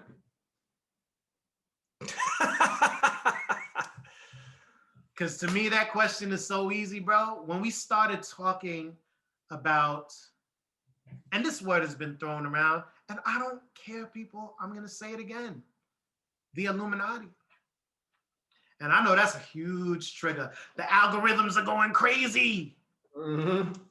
Because guess what? We learned the greater truth about the Federal Reserve. We learned the greater truth about what this money is that we call money, something that we claim is valuable. We know what the truth is. We know who's behind the US government. We know who started NASA. Let's talk truth there, bro. I'm always ready to get in because I'm really about truth. I know these are sensitive topics, but I believe that as human beings who are living within a system that has been pre-created in our lives, predetermined, you gotta be mad at some point that you're just living in a pre-created world and you're on this hamster wheel you feel you can't get off of. Mm-hmm. I think everything begins with a conversation. If we can start talking about our truths, things that we have been learning, studying, and things that have been revealed to us, and we keep spreading the word and sharing that information, I think that we have the opportunity to affect change in our world. And when I say world, I'm talking about in America, because America is our world. Mm-hmm. And Brian, I know you ran into a few roadblocks, which kind of discouraged you because of the system that we're stuck in, people. Mm-hmm. That big brother thing is real. Oh yeah. And I'm not into conspiracy theories. I'm into, kind of getting in there, clearing the brushes, and seeing what's through there and identifying what that is. And I'm not scared to say what it is. Well, let me explain and clarify, because I think there's like there's a potent insight about like the power and the magnitude of the energies that we're bringing together right now in the UN of hip hop, and everything you said about Republican, Democrat, even white, black, all this stuff, like the power of what's happening in this and us coming together in this conversation, and all the stuff that we're building and working on, and where we're moving from internally, what matters to us, what we see the problem is, what's the problem we're solving. I mean, think about it, if you're starting a company, even if it's a widget, what's the problem you're solving? Solving a problem or attempting to. So, and this is the ultimate problem. It's the spiritual forces on the planet that are oppressing everybody. It's ironic because hip hop culture is completely 100% born out of the struggle, out of oppression, out of an oppressive force. Yes. And then the irony is, why is it so palpable and relatable to every human on earth? Because ultimately, I'm not even a full-blown Christian or anything personally, but it's like, but the reality is Luciferian people that worship Lucifer, Satan. Yeah. Whether the viewer or listener here believes in that or not is irrelevant. The people who rule the world, this is what they worship. They worship Lucifer, they worship Satan. The Illuminati is real. And in fact, you can even go on CIA.gov and you can get a whole like dissertation somebody wrote about the 13 bloodline families on CIA.gov. Right. So it's the real thing. It's not some make-believe thing. It really happened. Adam Weishaupt created it in Bavaria in 1776, and it's real. Right. people's ability to believe whether it's connected to other things, like, current events or certain things that happen. Okay, that maybe that's, you can suspend your belief there, but you can't deny that it exists. It does exist. And, these Luciferians, they, in my opinion, they do control the world, essentially, unfortunately. The material world, in terms of they control finance, politics, most of what we get to think and see and all that, a lot of it is heavily, heavily, heavily influenced by them. Right. And they're starting to tighten the screws hard. That's why there's so much censorship. We can't just have a free exchange of ideas. They're controlling what we're allowed to say, what we're allowed to think. And when you think about it, it's like, what's more gangster in hip hop than like rebelling against that? Right. hip hop is, as according to Russell Simmons, hip hop, rock and roll is rebellion for rebellion's sake, and hip hop is rebellion for the sake of social change. Mm. So, what is more hip hop than to see this problem and to do something about it, and to not tolerate, to not stand for it, to stand up to it. Right. And, for me, in terms of my spiritual beliefs and the million different things I'd extract from to develop my worldview, one of them, something I'm deepening, I'm trying to deepen my understanding of, like, if I'm going to be a major figure in the United Nations of hip hop, and I'm going to have this podcast, Real Spiritual Gangster podcast, and this culture is mostly what I'm building bridges in and out of. It's about taking this culture and building bridges into other worlds and back in. I'm trying to create communication between this culture and other cultures. Right. And if I'm going to do that, is like, what is my, just like you were talking about 50 Cent's ability to like size up the industry and all the other competitors, all the other clothing brands, and how he wanted to position in the market. Yes. Similarly, I got to look at myself and I'm like, okay, what is my brand identity? When I go look at hip hop culture, it's like, well, clearly the first thing people see is that I'm white. I mean, it's like, obviously that's the first pink elephant, is that he's white. Right. So when I go deeper with that, I realize some of my unique contribution. I think I'm just gonna go ahead and tell this story, because this is like, what I'm about to say is like probably the most important, like, powerful emotion that I have in my being, and what drives like every single thing I do. And it's that I had a grandfather who was half German, half Italian, who literally went, and he was one generation off the boat, and he turned back around and went back and fought his own people in World War II. He had to go fight the fascists of Italy and the Nazis of Germany. Right. So he, and when I was a kid, he used to take me aside, like alone. He'd like take me to go get ice cream or something, and he would just teach me all these things about the world. This is when I was only like 7, 8 years old. I had no idea what he was even talking about. Like most of what he was saying, I hardly even knew what he was talking about. He ends up dying when I'm 10. So these seeds he planted in me mentally when I was like 7 or 8, when he would take me on these rides to go get ice cream, just he and I, he would just start telling me all this stuff about the world. I've been trying to decode what he was telling me my whole life. Like what was, and I've been seeing decade by decade, I can see what he meant. And he was essentially passing a torch to me. It was literally like he skipped my dad and uncles and purposely passed the torch to specifically me. Wow. To never forget the lesson of history that he had to turn around and go kill his own people because this energy, this force, this political ideology, this threat to humanity is like the greatest threat that exists. And you can never fall asleep at the wheel. You can never forget. You can never take your freedom for granted. You can never, like, it was like he passed me the torch, and I've been trying to understand it my whole life. And so one of the things that drives me is like, I literally have like a spiritual duty to my grandfather, who had to go kill his own people, right, for this political lesson that, we're all still learning. America's still learning it. And this is just one thing. I have a lot of other dot connectors of how and why I always saw behind the veil. and was aware of things that normal people aren't aware of, and why I had a drive to study the Nazis, their connection to the CIA, how the CIA was created, like all these things. I'm aware of a lot of these things because the responsibility was passed to me. That it's like my duty.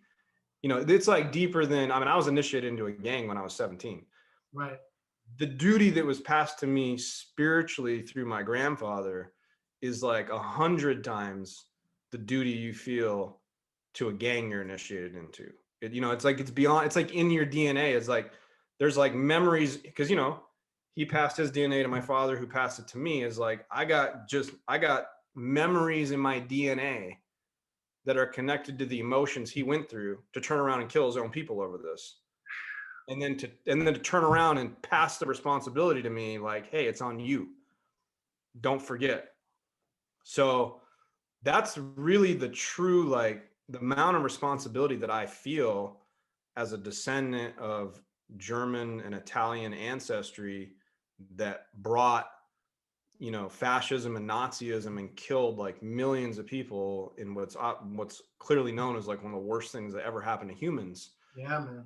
And it's a major responsibility. So when I'm sitting here growing up in hip hop culture and growing up in the 90s and like living this life, and I see and understand the truth of what the government has been doing to the African American community in America, and the trafficking of cocaine, Iran Contra, and, you know, putting crack cocaine on the streets, and all the stuff that was revealed through Iran Contra regarding Rick Ross, and he was getting all of his cocaine from, you know, the CIA and all this stuff. He didn't even know that at the time he was doing it, but he discovered it while he was sitting in prison.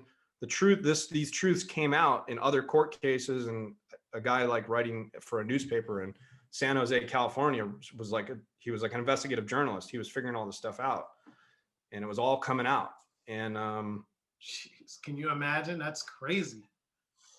What? I mean, it's one of the craziest things we've ever been able to like find out behind the veil of how crooked the government is. And I'm gonna actually, this is important too. I'm gonna say this too, because I'm gonna have a lot of dot connectors of how and why, specifically the CIA, but in general the American government and the oppression of Black people in this country.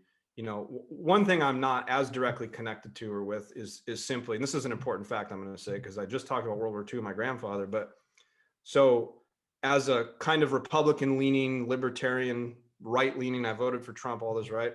Yeah. We have this country divided. You know, the most extreme on the left are, you know, running Black Lives Matter and all this kind of stuff. And that becomes a very complicated issue because there's many levels to it. It's like, of course, Black Lives Matter.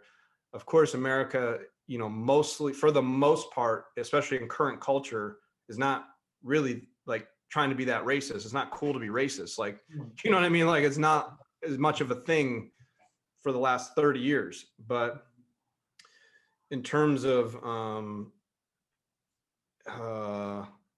in terms of like, I want to explain what I think is the most unifying fact, that even all the people on the right who resist Black Lives Movement as a organization, because its roots are actually in Marxism and the founders are pushing Marxism, that's the real reason they resist it. Right. But even in the resistance and they immediately just block it all out because they know it's like a scam, and it's really a movement for communism, and it has nothing to do with Black race or making anything right or anything. That's what most Republicans are thinking, right? Right.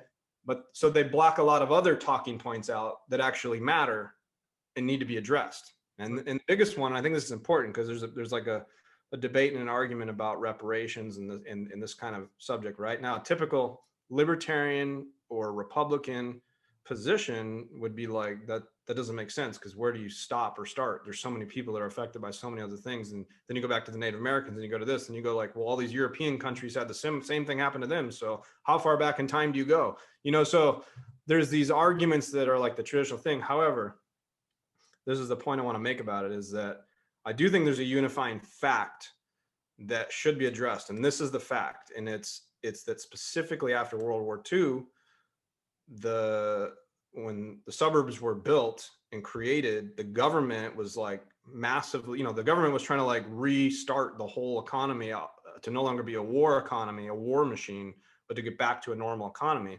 Right. So there was all these government-backed loans to build the suburbs, and basically all these soldiers that came back were just easily getting qualified to buy a home in the suburbs. And this is how all that happened. But Black people were excluded from that. Right. They weren't allowed to get these loans. So much of the current wealth of the middle class and upper middle class, a lot of it started in that moment. Right. And, it's like they didn't have that much wealth, but a lot of wealth was started right then. A lot of generational wealth. Owning land, from owning the property. Yeah, and there hasn't been that many generations since then. That's my grandparent. That's our grandparents. Our grandparents were in that generation. That's not many generations. Right.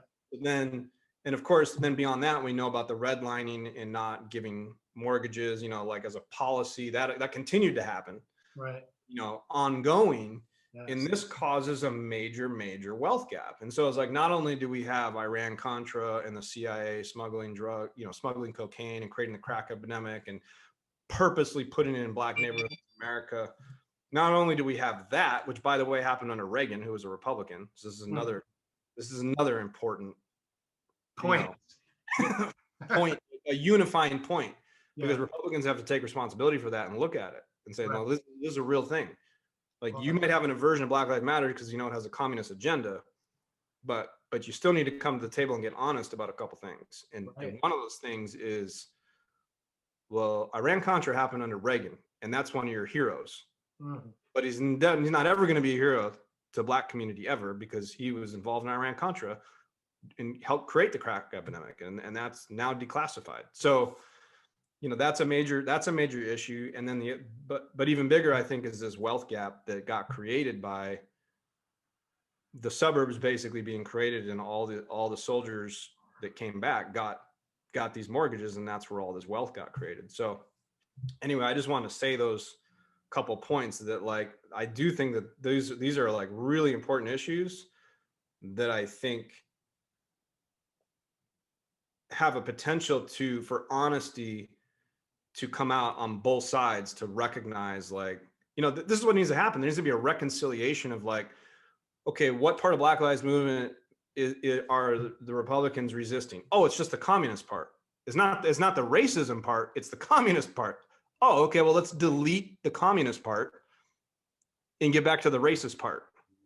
Oh, okay, now we can talk about the racist part. Now let's talk about the racist part. Well, let's talk about what happened under Reagan, because that was a Republican. That's like one of your guys' greatest heroes. So let's start there, because if you can admit that, now we can make progress. Right. Now, real progress. Now we can start making progress, because you're admitting the faults of your own heroes. And this is different than just like purposely trying to target, like, oh, George Washington and Thomas Jefferson had slaves, so let's just throw out the Constitution and Right. destroy all the statues. And that's a little extreme, and I don't think Republicans are ever going to get on board with that. And I'm not on board with that either. But this is something where it's like, this is just reality, and it doesn't matter which side you're on. It's irrelevant. It does not matter which side you're on. These are like the most important issues that have to be addressed.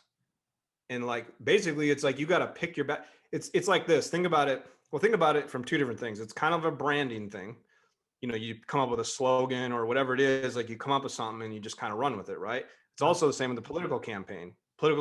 You think of a slogan, or what your principles are, what you stand for, and you summarize it in a slogan or something, right? Well, it's the same thing. We've got to figure out, like, what is the actual one or two things that's truly going to unify everybody and actually fix something. You know what I mean? Like, what is it? What is the thing that's going to actually do something? Because look how little progress gets made. Everybody's just like holds their ground on each side of the issue, and nobody budges, and we just barely inch along. To me, and I hope this doesn't go off topic, I think it's well within the realm of your conversation or our conversation. I've learned through, documentaries and different things that I've read that the quote unquote 1%, they print money, Oh yeah. they give money to different countries in the world, they add interest to it, and these countries are paying back interest on money that was printed out of nothing. Money created out of nothing. If that's the case and a fact, which we do know that it's a fact, why is it that the US citizens are paying what, $30 billion a year to the government? And this is just off of the interest of money that they printed out of nothing, right? If that's the case, and there's poor people in America, you know where I'm going with this. You're telling me you can't print some money? Now, look, I understand the dynamic between when you print money and people know about it, the value of the dollar goes up. I get all of that. You don't got to tell anybody that you printed the money. All I'm saying is that is a remedy for the issues that we're having in America. And I honestly believe they're not willing to do something like that because they're not trying to close the gap between the poor, the middle class, and the wealthy, let's call them, right? I don't think that's on their agenda. I think eventually, and please jump in on this one, because I don't even know if you agree with this. I think eventually they're trying to get to a classless system where there's that one government that governs overall and everyone is basically on the same level because I guess it's easier to manage the population like that. And I think that's what the ultimate goal eventually is going to be. Super big government, no true corporations, right? No religions, right? I think you and I spoke about religions go out the window as well. I think that's what their goal is. And the conversation, yes, it should start with us, the citizens and the little people, quote unquote. But at some point, it needs to start from the higher level. Also, I know you're a top-down guy, and I think the conversation needs to start on that top level. Mm-hmm. And I don't even think these people have true power on what we know as the top level. You know what I mean? It goes way beyond that. Those bankers, and Brian, you know what I mean. You know who I'm talking about when I say the bankers. We're not talking about Bank of America, Chase Manhattan. Those are the ones that really would have to do the change, and they are so not willing to do that. Well, no, that power is an issue. That power is going to have to be taken. We can't ask for that back. We can't ask for our freedom. We have to take it. Period. Yes. End of story. Like, it's non-negotiable. Right. A lot of, you got to understand, a lot of the laws that enslave us, a lot of it is only through the consent of the governed. Like a lot of these contracts we have with society, with our own government, is only through the consent of the governed. If we don't consent, then the contract is broken. But wait, can I go all the way there with you? So from what I understand about Haiti and France, let's say Haiti versus France, right? Mm-hmm.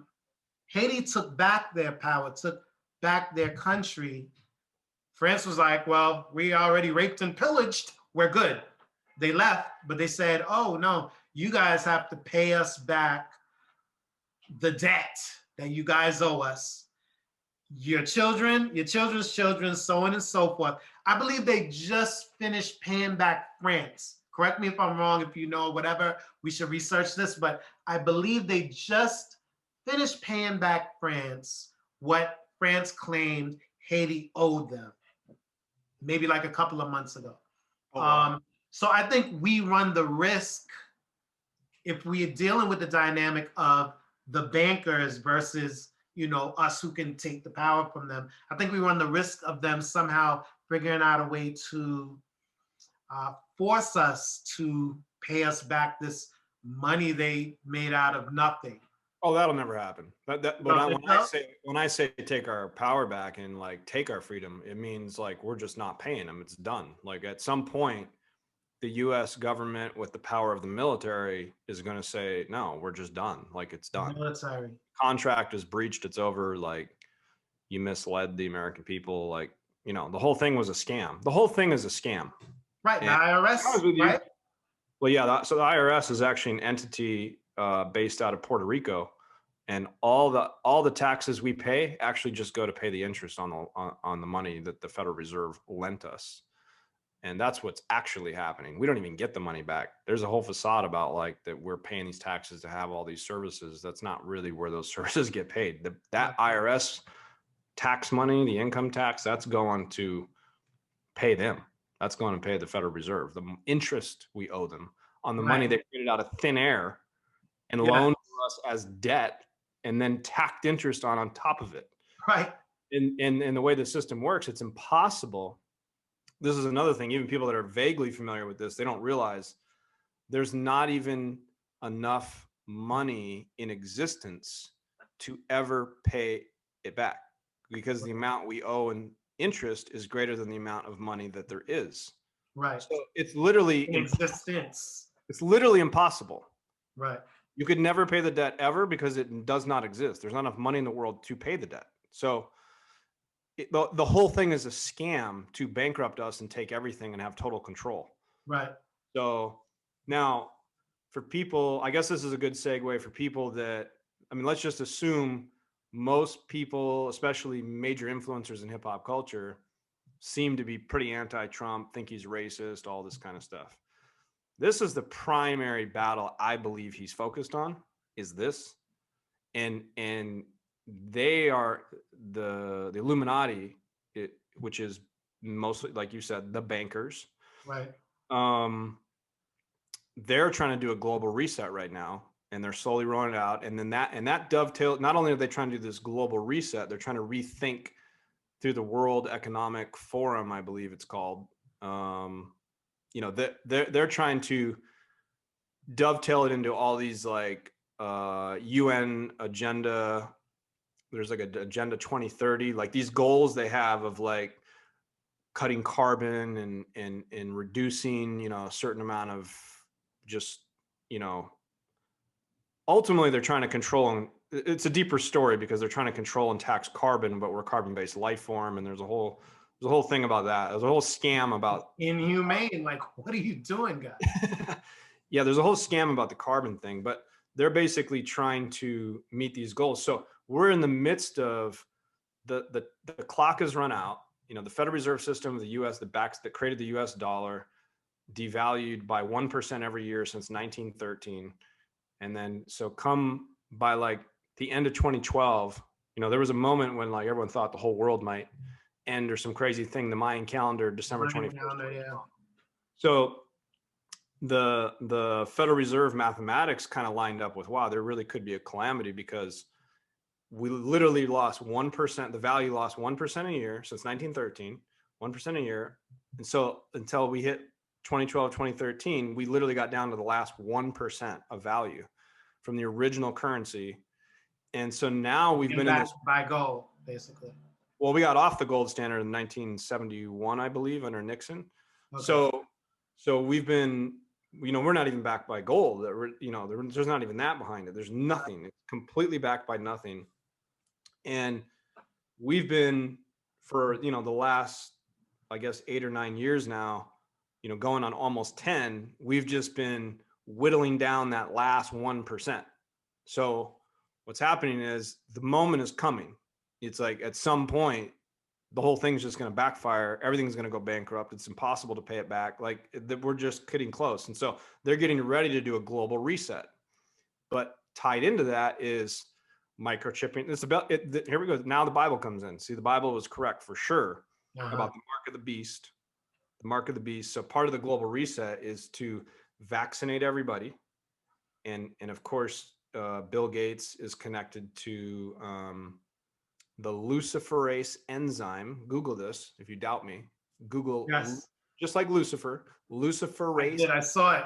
enzyme is to is connected to a cryptocurrency, the technology. So what it is the luminescent light that fish from really deep in the ocean that create their own light, that enzyme is called luciferase enzyme. And so they are figuring out a way to take that, somehow develop it in a laboratory or something, I'm guessing. And there's a patent on it, luciferase enzyme. And what they're trying to do is put that in the Bill Gates vaccine, specifically the one that Bill Gates is connected to. He's the one connected to this. So it's to put the luciferase enzyme in there, and it's connected to a cryptocurrency. And so they're trying to make it so that everyone has to be injected with this. And now there's this luminescent fluid or something in your body. So now when they can set up these scanners and you can like walk through it and they know if you've been vaccinated or not. They know everything about you. Right. And there's also, to go deeper into this, I mean, I don't want to overly scare people or anything or go too much deeper in this because it's not really the point of what I'm trying to make. But they've also there's a thing called nanodust, which is basically like microscopic, tiny microchips and robotic like things, nanoparticles that they're also getting into our bodies. They're in the chemtrails that you see coming out of the planes that like goes in the skies. There's nanoparticles, this nanodust that is actual technology that's also going to interface with this. So they'll know everything. They'll know like everything going on in your body, like, your sleep patterns, your heart, your health. I mean, they'll understand like your insulin, like they'll understand everything. And so we're at this is why, I mean, we're at like the peak moment of the mark of the beast and what they're really trying to do in this global government. And so they're going for this like rush for power, for ultimate power to control every single last thing of everybody. And that's their plan. And that's what they're trying to do. And what I believe personally, and I know this is hard for a lot of people to believe that have been programmed by the television, how awful and racist and horrible Trump is. But my personal opinion is he's connected to a faction of the military, a faction of patriots, and a faction of the military that goes back to Eisenhower. This is right around World War II. A lot of weird stuff happened under Eisenhower because that was World War II. That's when we developed the atomic bomb. And it's also when a lot of weird alien stuff happened, like the Roswell incident. Yeah. So is that when that ship appeared and disappeared and then appeared in a different time zone or something? Oh, no, that's the Philadelphia experiment. Yeah. That's time travel. That also happened. That was during this period though, right? Yeah. So the Philadelphia experiment is real. Right. Anybody can go Google that and look at that. And we did it. We are involved in time travel. We did have a time travel situation that happened. Yeah. So an insane amount of things all went down under Eisenhower. And as he left office and Kennedy came in, he gave a speech at the very end. And he basically said, there's a new threat. And it's basically the threat of the military industrial complex. He was aware that this faction of the government, that there's so much power, they developed a nuclear bomb in under his administration and during, World War II. Right. He understood how insanely powerful government had become. Plus there was time travel thing that happened and there was alien stuff that happened. So, I mean, he just realized like, oh my God, the threat of like the military industrial complex, there's so much power in the military industrial complex that it's like really the greatest threat to humans is the military industrial complex. And he gave a speech warning that. Later, Kennedy comes into power and he also gave speeches warning of this hidden force, which is essentially the deep state and the Nazis that run the CIA and all this stuff, which I believe are the main people who killed him. And, this is all my point of like tying this back to Trump is that there was a faction of the military under Eisenhower who were normal, real American patriots who stood by the Constitution and, fought the Nazis and whatever. And they were aware that Operation Paperclip happened, which is when at the end of World War II, we cut a deal with Russia and we absorbed half their top leadership, scientists, et cetera, gave them immunity, changed their identities and stuff, and made them US citizens and created the CIA and NASA. That was Operation Paperclip. Well, there was a faction in the military, in the Pentagon, loyal to Eisenhower, who were, aware like, well, this is an insane threat. So they literally had created a manual of how they were going to get rid of this like evil threat within the military industrial complex within the government. And they made an attempt. So under Kennedy, so they were advising Kennedy, and they were trying to destroy. The first thing Kennedy was trying to break up. Kennedy did two things. He was trying to destroy the CIA, and he literally did sign an executive order taking us off the Federal Reserve System and started printing U.S. Treasury backed by silver notes. Oh, I didn't know that. Yes, which the very first executive order that Lyndon Johnson signed after the assassination of Kennedy was undoing that executive order and putting us back on a reserve system. Yeah. So that alone would have been the reason, or a great reason, to assassinate Kennedy from the banker's standpoint. I could only 100%. That's who assassinated. That's who assassinated Lincoln, and that's who assassinated Kennedy. Yeah. And for the same reasons. Right. So,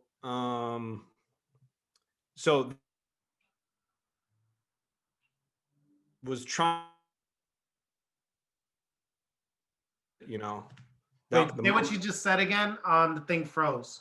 Yeah, that faction that was loyal to. Do you have a message on your side, or is that just my side? Well, since I'm recording it, it's gonna show that it froze. So just repeat what you just said. Okay. So yeah, so this faction loyal to, the Constitution, to America, to Eisenhower, was advising Kennedy and trying to basically take these people out. That's why he signed an executive order to end the Fed. That's why he was trying to destroy the CIA. And then, of course, as we know, the real coup d'etat when America was hijacked was when they put that bullet in Kennedy. That's when the deep state took over. Now, keep in mind, this is an important dot to connect, and this goes back to the Nazis and my responsibility as a descendant of Germany and my grandfather fighting the Nazis and passing the torch to me. The Bushes were actually heavily involved in Operation Paperclip, and that whole transfer of the top Nazis over into the United States and giving them immunity and then setting up the CIA. They basically merged the previous Office of Strategic, I forget what it was, intelligence or something. I think it was like the OSI or something. We basically had the CIA. Before the CIA, there was a different name and a different institution in the US, and they sort of mixed ours with the Nazi SS and created the CIA. I mean, that's how the CIA was created. And the Bushes were directly involved in that whole Operation Paperclip of making that whole thing happen. Mm-hmm. And so you got to understand, the Bushes pretty much set up the CIA. Right. And Bush Sr. was heavily involved in the assassination of Kennedy. Mm-hmm. So the Bushes are a major force that's involved in this whole thing. And ironically, so I said, when you said you were just woken up a couple months ago or whatever, and I said, yeah, I've been on this journey for like 15 years or so, maybe longer. Right. But at least 15 years. And I woke up under the Bush administration. So that's the irony. The irony is that I actually woke up to all this under the Bush administration and started connecting all these dots and figuring all this out. But to bring this back to Trump, but those are important points to make of, yes, I'm pro-Trump. I mostly vote Republican, but I also think George Bush was the worst president we ever had. Reagan was involved in Iran-Contra 100%, which is inexcusable. So he's also super tainted. Yeah. So, there's a lot that's definitely wrong with the party, and there's a lot of evil that they've been involved in. Right. And actually the most evil is the Bush family. I mean, they're like literally, of course the Clintons are, in my opinion, are just as bad almost, but the Bushes might be the worst because, I believe Bush Sr. was involved in Kennedy assassination. Right. They built the CIA. They were involved in the development of the modern the CIA, like from day one, bringing the Nazis. We know a little bit of what the CIA gets into. Yeah, what's that? And I said, and we know a little bit of what the CIA gets into, and some of those things are no good. Well, yeah, a lot of it's no good. In fact, Operation Mockingbird is their operation to control the narrative in terms of like the news cycle, and whether it's Reuters or the Associated Press, and whether it ends up on NBC, ABC, CBS, it doesn't matter. They're controlling the official narrative. Operation Mockingbird was exposed It's called the Church hearings, but it's based on a senator whose last name was Church. And he basically, during the Church hearings, Operation Mockingbird was revealed, and because they were investigating the CIA and all these things they were doing. And in that revelation, it came out that they basically had like every major newspaper, every television channel, Hollywood, meaning the film studios themselves, they were literally on the payroll of the CIA, and the CIA was basically helping create the official narrative. They even, I'm just going to dive into another little piece of information. Even the term conspiracy theory and how triggering that is for everybody. Oh my God, don't call me a conspiracy. I don't want to be called a conspiracy theorist. Well, that was literally created as a strategy by the CIA to ostracize anybody who questioned the official narrative of the Kennedy assassination. Well, why did they do that? Because they ran the operation and they killed Kennedy. So they, anybody who's like spent an hour looking into the Kennedy assassination and the magic bullet theory, you'll see that it's the most insane idea ever. This magic bullet whizzed around and turned circles and turned around and came back. It's impossible. It's literally impossible. So, and then the Warren Commission, the people that sat on that, the cover up, they were all connected to Bush, and it's a whole thing. But back to Trump,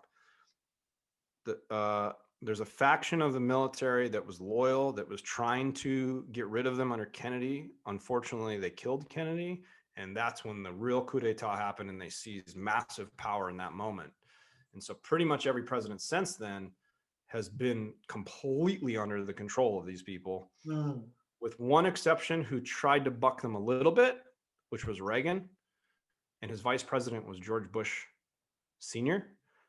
And it was his trying to buck them and do it his own way that got him shot, because Reagan was shot, and it's because he wasn't going along with the program. I remember. Then he got with the program. And Yo, it's amazing how they teach you, they train you. Yeah, so really Bush Sr. ran that presidency. So Bush Sr. ran Reagan's presidency. He ran his own presidency. He also ran George Bush Jr.'s presidency. Right. And a lot of people don't know this. This isn't going to be kind of a shock to some people, but Barack Obama, it was actually also kind of groomed. He's intimately connected to the Bush family and was sort of groomed by the CIA, including the Bushes, to end up as a president. So the Bush family actually, a lot of people find this hard to believe, but they had a massive influence over Obama's presidency. Right. And so the first time that has been broken is now the Trump administration. Now, the Bushes and the Clintons are also on the same team, and the Bushes are also running and controlling, most likely. I don't actually know all the details of the exact connection between the Bushes and the Clintons in terms of what I'm talking about, but what I do know is that, is it Mena, Arkansas? There's a small town in Arkansas where the CIA, this goes back to Iran-Contra, the CIA was smuggling drugs into the United States. This came out in the congressional hearings about Iran-Contra. And they were landing some of the military planes on an air base in Arkansas. And who was governor of Arkansas running cover for him at the time? Bill Clinton. Oh, got it. So Bill Clinton was allowed to become president. Bill Clinton was allowed to become president because he played ball and was on their team. He was helping run the drugs. Okay. So Bill Clinton was also involved in Iran-Contra, as Reagan and Bush were. I mean, they all were. So, and this is something that Black America needs to be aware of, because a lot of them like Bill Clinton, but it's like, you need to know all these people were basically run by the CIA, by the Bushes, and specifically going back to the crack epidemic in Black America that went down in the 80s and 90s. It was like these people were all in on that, all of them. Right. So now the person who finally broke it for the first time is Trump. And my understanding, I knew this the whole time. I mean, I knew this from like going back to pretty quickly after he made his announcement on the escalator. See, because I follow a lot of these people, that are aware of the Nazis and the Bushes and all the stuff that they've done to this country. I'm tuned into that. So it's through these people in these circles, all these different people I follow, and a lot of them have been high up in the government. And one guy in particular is named Steve Pachenik. He was the Undersecretary of State in 5 administrations, and he's one of the people who speaks openly about the Bush's involvement in 9/11 and these kinds of things. So I've already, like, there's a whole group of people that I follow that are high level people that are kind of involved in this stuff behind the scenes. And so pretty quickly when Trump made his announcement, those people started saying, yeah, these generals in the military who are loyal to Eisenhower and Kennedy, who've been trying to take these people out for like 70 years, asked Trump to run. And the reason they asked him to run is because they knew that he knows all these people, all these Illuminati people, because Trump's a billionaire. So he moves in these circles. But they knew through many means, military intelligence, they knew that Trump was not a Satanist. He was not in on the pedophilia. He wasn't a part of the dark shit that they were into. And they knew that. Not only did they know that, his father was John Bircher. And the John Birch Society basically pretty much teaches and preaches about the threats of communism. So his father was a major contributor to the John Birch Society.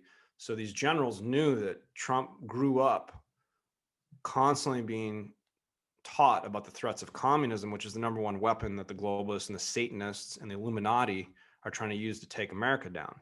So did they know he was a loose cannon, that he was going to like really go in and shake up the way he did? Well, of course. Trump did? Yeah, but you got to keep in mind, he's doing that with a whole army of people who have been plotting to take out these people for a long time, and they've developed an insane 5D chess plan to lay traps for these people and systematically disassemble the whole entire thing. And so, yeah, he's a loose cannon, but he's also has the power of this very well thought out plan and these loyal people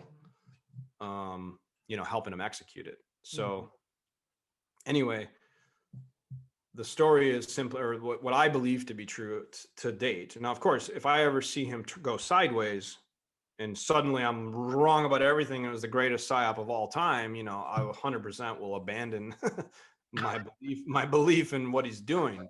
But as of now, every action I've seen him take has systematically been moving in this direction and taking the power from the Federal Reserve and the globalists. And he signed some kind of executive order or some kind of action, I can't remember what it was, but he took some kind of extreme action that basically put the Federal Reserve back under the control of the U.S. Treasury, which has never happened. And that was a major game changer, because he just took all the power away from them. So currently in this moment, the Federal Reserve is actually under the control of the U.S. Treasury for the first time. Does the next president have the veto power or whatever to change that? Of course, yes. Well, they do. Yeah. But,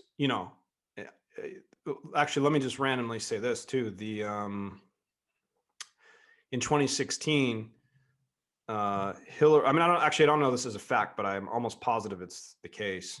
So the election, my opinion is the election was stolen. This one, 2020, was stolen. Most of the operation was through Dominion voting software, which is then backed by Smartmatic and other, there's like a malware that was called Q, it starts with a Q something, that flips the votes and does all this stuff. And that's all starting to come out right now. This is a part of the main case that's going to be made. There's many layers to how the fraud was executed, but the highest level intelligence is this. So this Dominion software, the Dominion software was actually developed for Hugo Chavez in Venezuela to flip the votes and get in power. And basically, it was basically created by communists. It was created by Hugo Chavez The Cubans are involved. So Venezuela and Cuba are involved in developing the software to flip votes and put communists in power. That is crazy. And put communists in power. And ironically, I actually think so. They create these algorithms and they create these formulas to like just kind of shave votes and flip them like subtly, so it's hard to tell. And I do believe, I don't really have much proof, but I just in this moment, but I'm starting to dig deeper and deeper into these stories and into the research, and I'm starting to believe that Hillary was so confident she was going to win because she had the software, but Trump's like tsunami of support was so large that it overran the algorithm that they had calculated, which is one of the reasons that they were so insanely shocked. They were like dramatically shocked he got in because they miscalculated the algorithm and he blew past whatever it was that they wrote into the software, and he still won despite the fact that they rigged it. And not only did he win, he won by a landslide. And so the forensic look. So here's a random story you might not know. I'm just telling this for you to know it. Okay. Or maybe I told you because we have had a couple conversations. But the servers where this was being, so the Dominion software is the physical touchscreen thing that people vote on, right? Then they take these thumb drives and I believe they bring them to like the state. So that happens on like a county level. Then they take these thumb drives to like the state. Then the state aggregates the data and puts it into this larger database that then aggregates all of that. And so there's like one place that aggregates all this data, and that's how you see on television. You know, like when CNN and these channels are like, they have all the data coming in and they can just like touch screen, click on a county and click on this. Like, so there's a way that the data gets aggregated. The server where the data was getting aggregated was in Barcelona, Spain, and Frankfurt, Germany is where these servers were. Right. And for different levels of the aggregating, but the main place was Frankfurt, Germany, where the data was ridiculous. Yeah. Ridiculous. Well, it was actually getting done in I believe, and I don't know this is a fact because I haven't verified, but this is what I've been hearing. The U.S. Embassy? Basically, it was a CIA data farm in Frankfurt. Really? There was a CIA facility in Frankfurt, Germany, is where the server was. And the reports are that Trump did not tell the FBI director. He did not tell the CIA director. He had a loyal faction of the U.S. Army go raid the server farm, the CIA server farm in Frankfurt, Germany, and seized the server or servers where the aggregating was happening. So now they have the forensic evidence on the actual servers of who was tampering with it, who got in there, who changed it, what happened. And supposedly, again, I haven't totally confirmed this, but supposedly he won by an insane landslide, and he actually got 400. They're saying he got 410 electoral votes to Biden's like 123 or something like that. So that's what the current people that are kind of tracking this story and talking to inside sources that are aware of that. That's like the current unverified numbers that are coming in from that story. But I mean, I would love to see if that's the case or not. You know what I mean? Like, it seems like so far all the judges are like throwing the cases out and saying, well, it's going two ways. You know, they're winning some little process motions, you know, and they're losing some. They're winning some and they're losing some. There's also just like little processing things like, oh, you didn't do it by midnight, so you know, those aren't like that extreme or important. The real evidence of like mass fraud and doing these audits with hand count and all this kind of stuff, that's where the deeper stuff is starting to get exposed. So what's happening is Rudy Giuliani, in my opinion, seems to be on the ground level fighting the ground level grassroots fraud that happened like at every facility, you know, like, oh, they wouldn't let the Republican poll watchers in to verify what was happening, you know, which is against the Constitution of, I think, the state and the federal government. And which actually, by the way, disqualifies the party that does that. So, Wow. yeah. So, you know, and that massively happened in Philadelphia and Detroit. In that regard, like Trump would totally just be the president again. He automatically wins. He automatically wins because they did that. It just has to be clarified by a court. Just has to look at the evidence and just verify that, you know, and award him the win for that state and say, oh, he wins by default because the Democratic Party conspired to not allow for that state. I thought you meant period. Like if he transgresses there, it is everything. Ultimately, it is also true on a higher level, but it's a harder case to prove for sure that like the whole Democratic Party and Biden conspired at a federal level to manipulate the entire thing. Right now, they're fighting it county by county, state by state. Right. Look, it happened here. They wouldn't let the poll watchers in. They even did it after a court. So Trump's team even went and got a court order to force them to allow the poll watchers. The poll watchers went back with the court order, and then they still didn't let them. But don't they have cameras? No. Well, some of them, but not. Like, no. You would think they would have cameras. You could see them being, you know, pushed out. A lot of the buildings do not have cameras, and they were literally, even when there's like windows and you can see through them, they were blocking them with cardboard. Like they were like cardboard so you couldn't look in.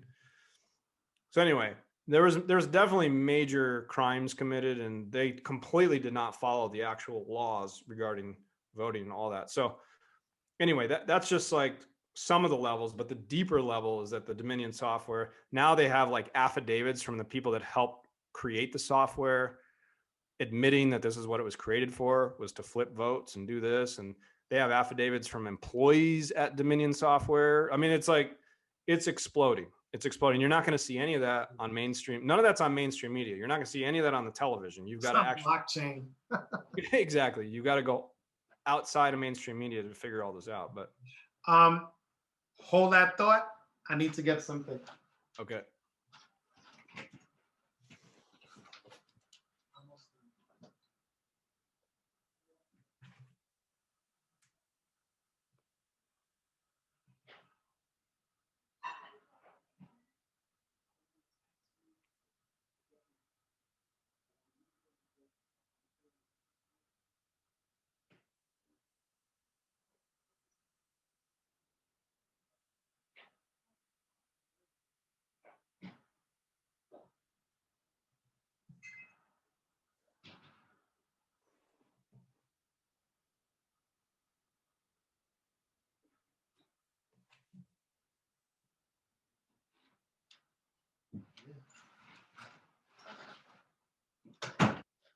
Brian, a man without coffee is a man in need, okay?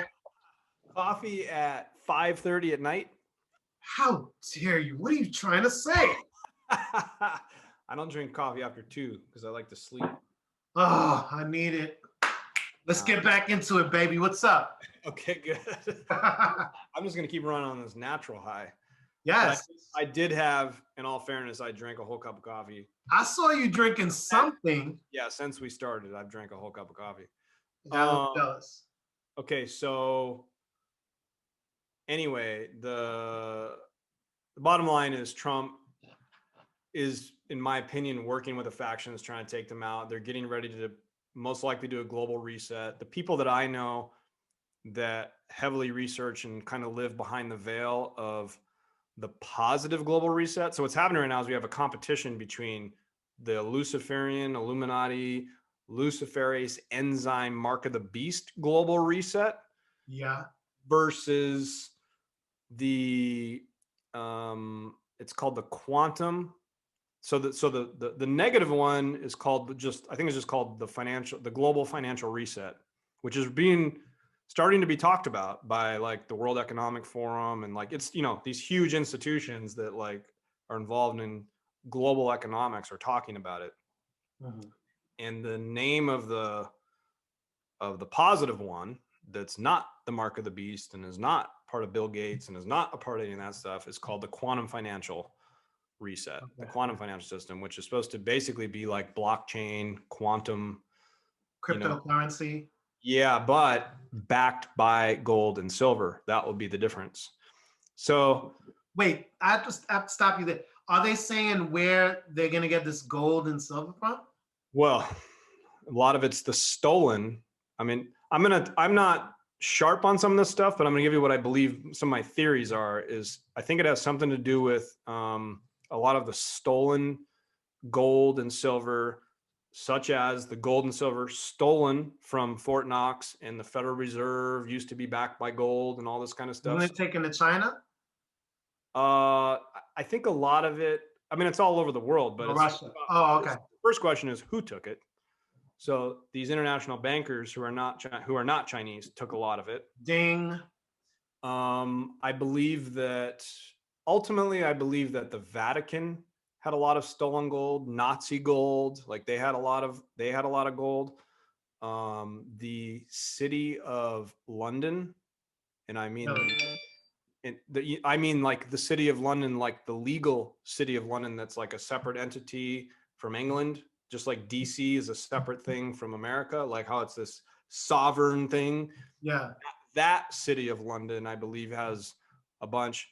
So the people who follow this are basically saying the military, the same faction of military people I'm talking about, who are loyal to Eisenhower, who are working with Kennedy, who were trying to take them out then, that they've already raided the word is they've already raided the Vatican and arrested people like the Pope and all this stuff. They've already. This is all recent?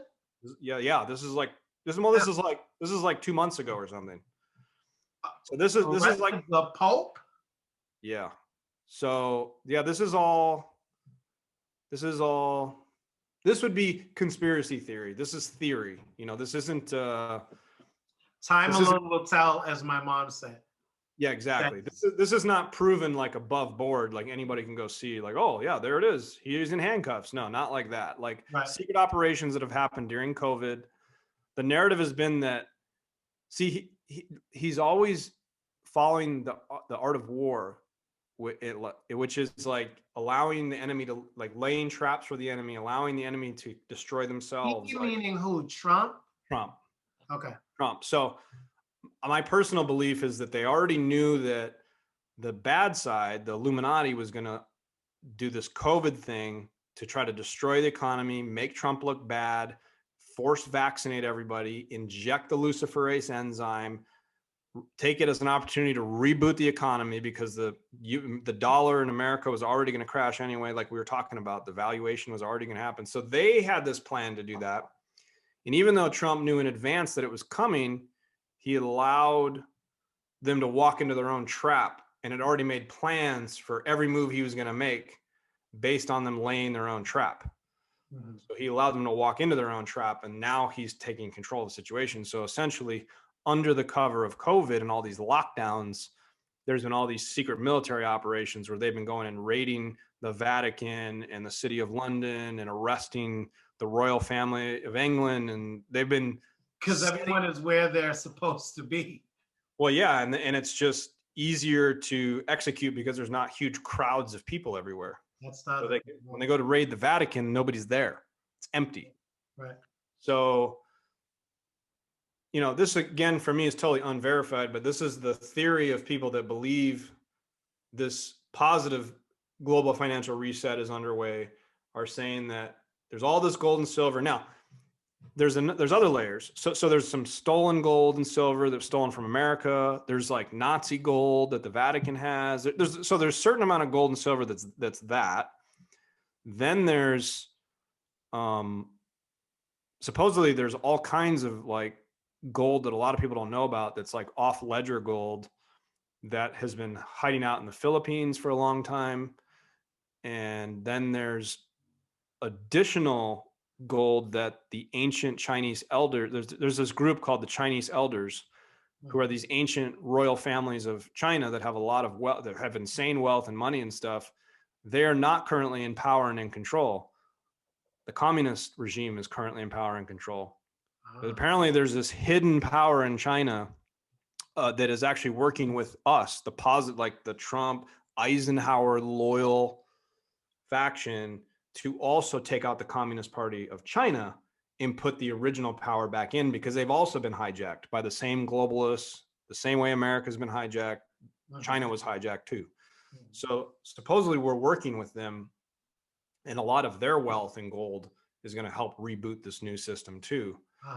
So this is where all the gold and silver is going to be coming from. But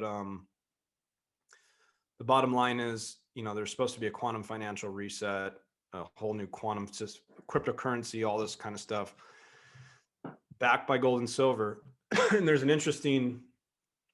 is one interesting piece of information that slightly verifies this on the front side of things, for people can see for themselves. The White House launched a website called, I forget the website, but it's basically like quantum something. It's like whitehouse.quantum or quantum dot. Yeah, I remember you told me about it. But it's an official White House website that is, it's almost like a splash page. They threw up a splash page literally for the quantum financial system. And it's something in the URL is quantum something, and it's built by the White House. We'll find it later for you guys, and we'll post it up. Yeah.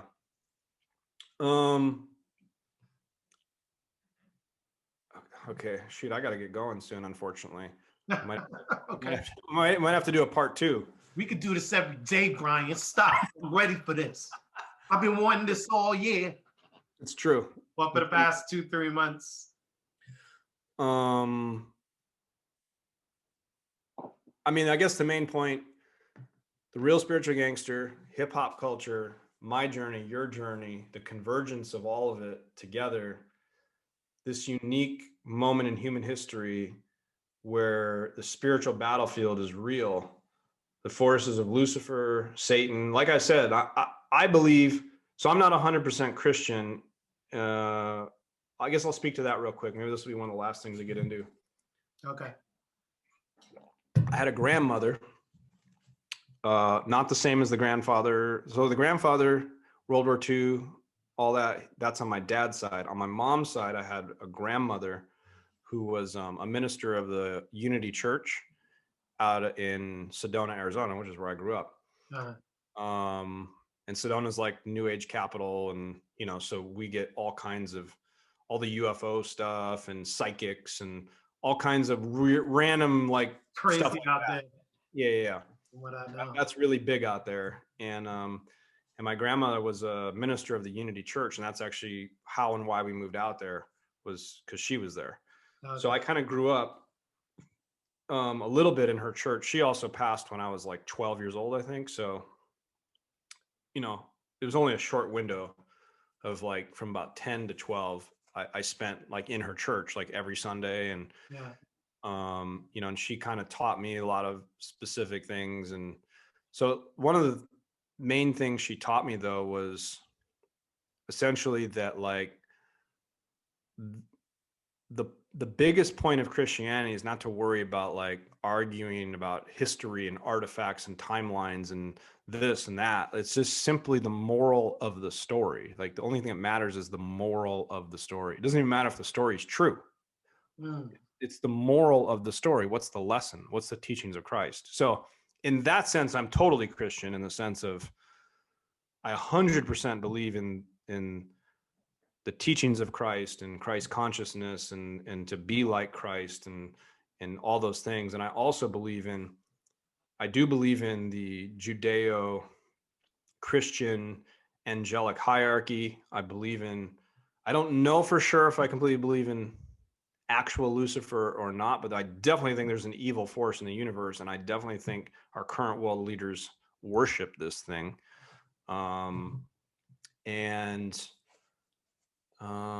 So anyway, I'm not like, in many ways, I am a Christian in spirit in that sense. But I do have my own personal scholarly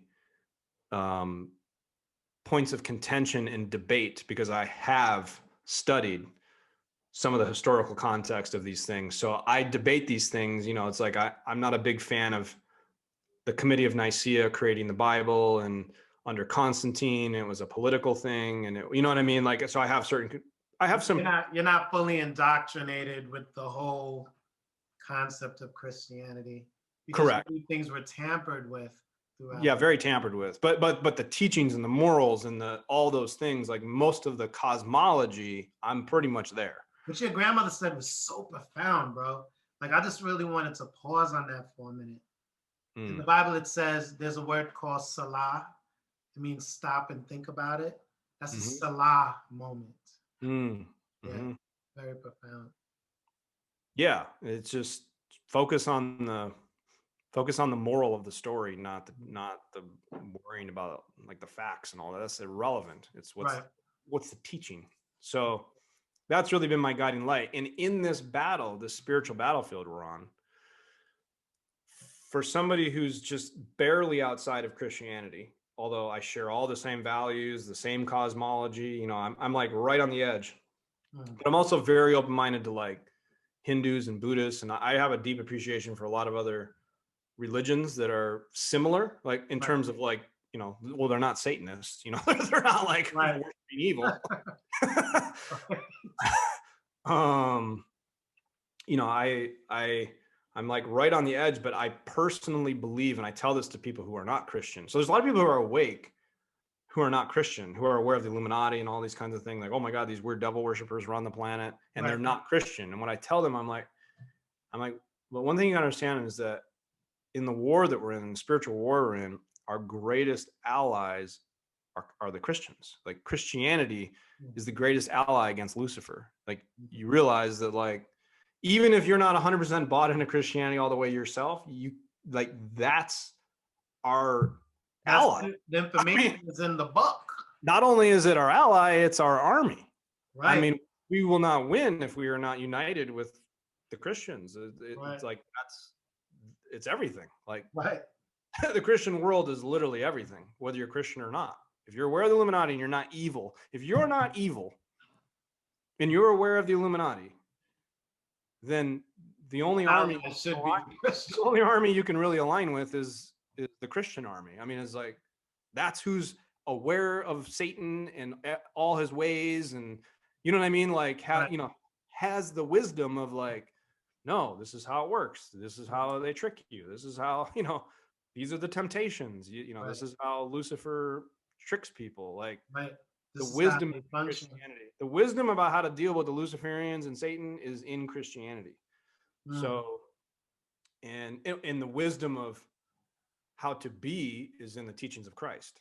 You know, like, you know what I mean? So that makes perfect sense. In this battle we're in, you know, which it is a battle, like there's a real spiritual thing going on right now that's very palpable, absolutely, very potent, and it's at a peak moment. Like, the mark of the beast is truly here. Luciferase enzyme is real. Google it, research it, go look at the patent number on it, see who has the patent on it, see how Bill Gates is connected to it. And they're genuinely trying to roll out the mark of the beast with COVID, with the vaccines, and make it mandatory. Make it mandatory. It's crazy. And here we are. We're at like the final moment where they're literally trying to pull it off. So, you know, I just wanted to kind of bring it full circle and clarify, like, you know, just really who we are and what we're doing together is like, we're definitely united in like the spiritual battlefield that's upon all of us in this like crucial moment in human history. And I do believe that, and I've always known and felt that hip hop culture and really, I guess it's like the Black race, African Americans, I feel is holding some really important piece to the whole puzzle of everything, because clearly especially in America, because of the truth of America and like freedom and all these kind of things, and like everything America is supposed to be, and how it's been hijacked by evil, and we're in this war with it. And it's like, in the midst of all that, the evil that's been done, you know, well, it's been done to Native Americans too, but the evil that's been done to African Americans and all this stuff within America. Right. And that continued even like after the civil rights movement. I mean, it's like it's like a big deal. And the reconciliation of that and the truth, I mean, the truth of all of us like walking together as a people, meaning all humans, like everywhere on earth, every person, every race, every country. I feel like the reconciliation of like what's good in the world, a lot of it is like happening front and center, obviously in America. And evil, Satan, the satanic forces are trying to bring in communism. They're trying to control Black Lives Matter. Black Lives Matter is a communist movement. It's a Marxist organization. So it's like they're being used as a weapon and a pawn in the satanic game To create a race war. And divide us. And so it's like, it's funny, I was debating somebody online and I literally said the ultimate imperialist move, you know, because there was somebody who was just like very pro-Black and Trump's racist and Republicans are racist and all this stuff. And I was like, well, actually, the most imperialist move of all time is to divide by race, you know, to divide us racially and get us hating and killing each other and like getting us divided. It's like, because you understand the imperial model is divide and conquer by any means. Divide Christians from Jews and Muslims, divide Black from white, divide rich from poor, it's just divide and conquer, divide everybody and conquer them. So I just feel like in the crosshairs of reconciling everything, including even like, how do you get Republicans and Democrats to understand each other? Because that's another massive division.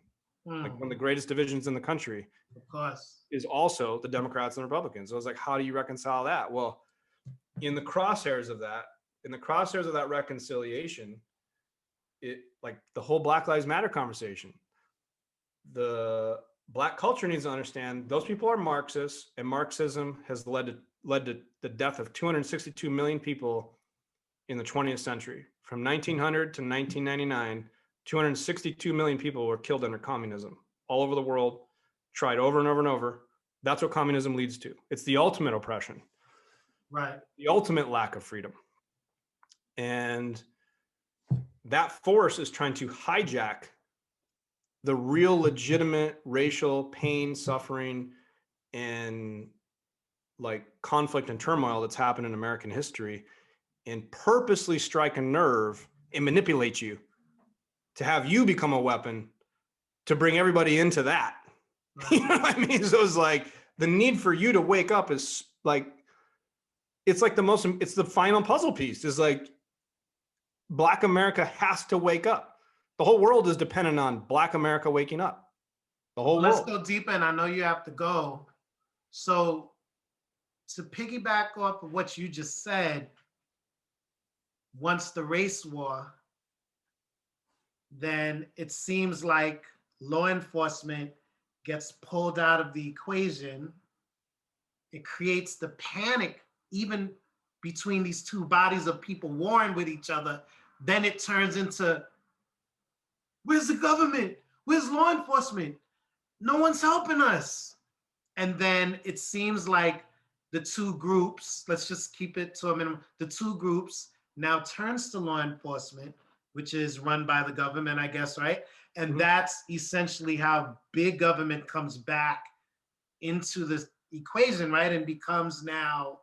Yeah, and then they want to make it the law, right? Well, and then they want to make it a more centralized. See, they don't like decentralized government. They don't like decentralized authority. Mm-hmm. They don't want local police. They want a national police. Right, right.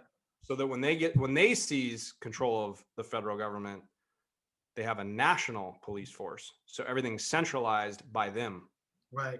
Like the Nazis, like China. Right. They don't want decentralized control. They don't want decentralized. But then they also don't want dictators either. they want to get rid, I guess, of all power structures, right?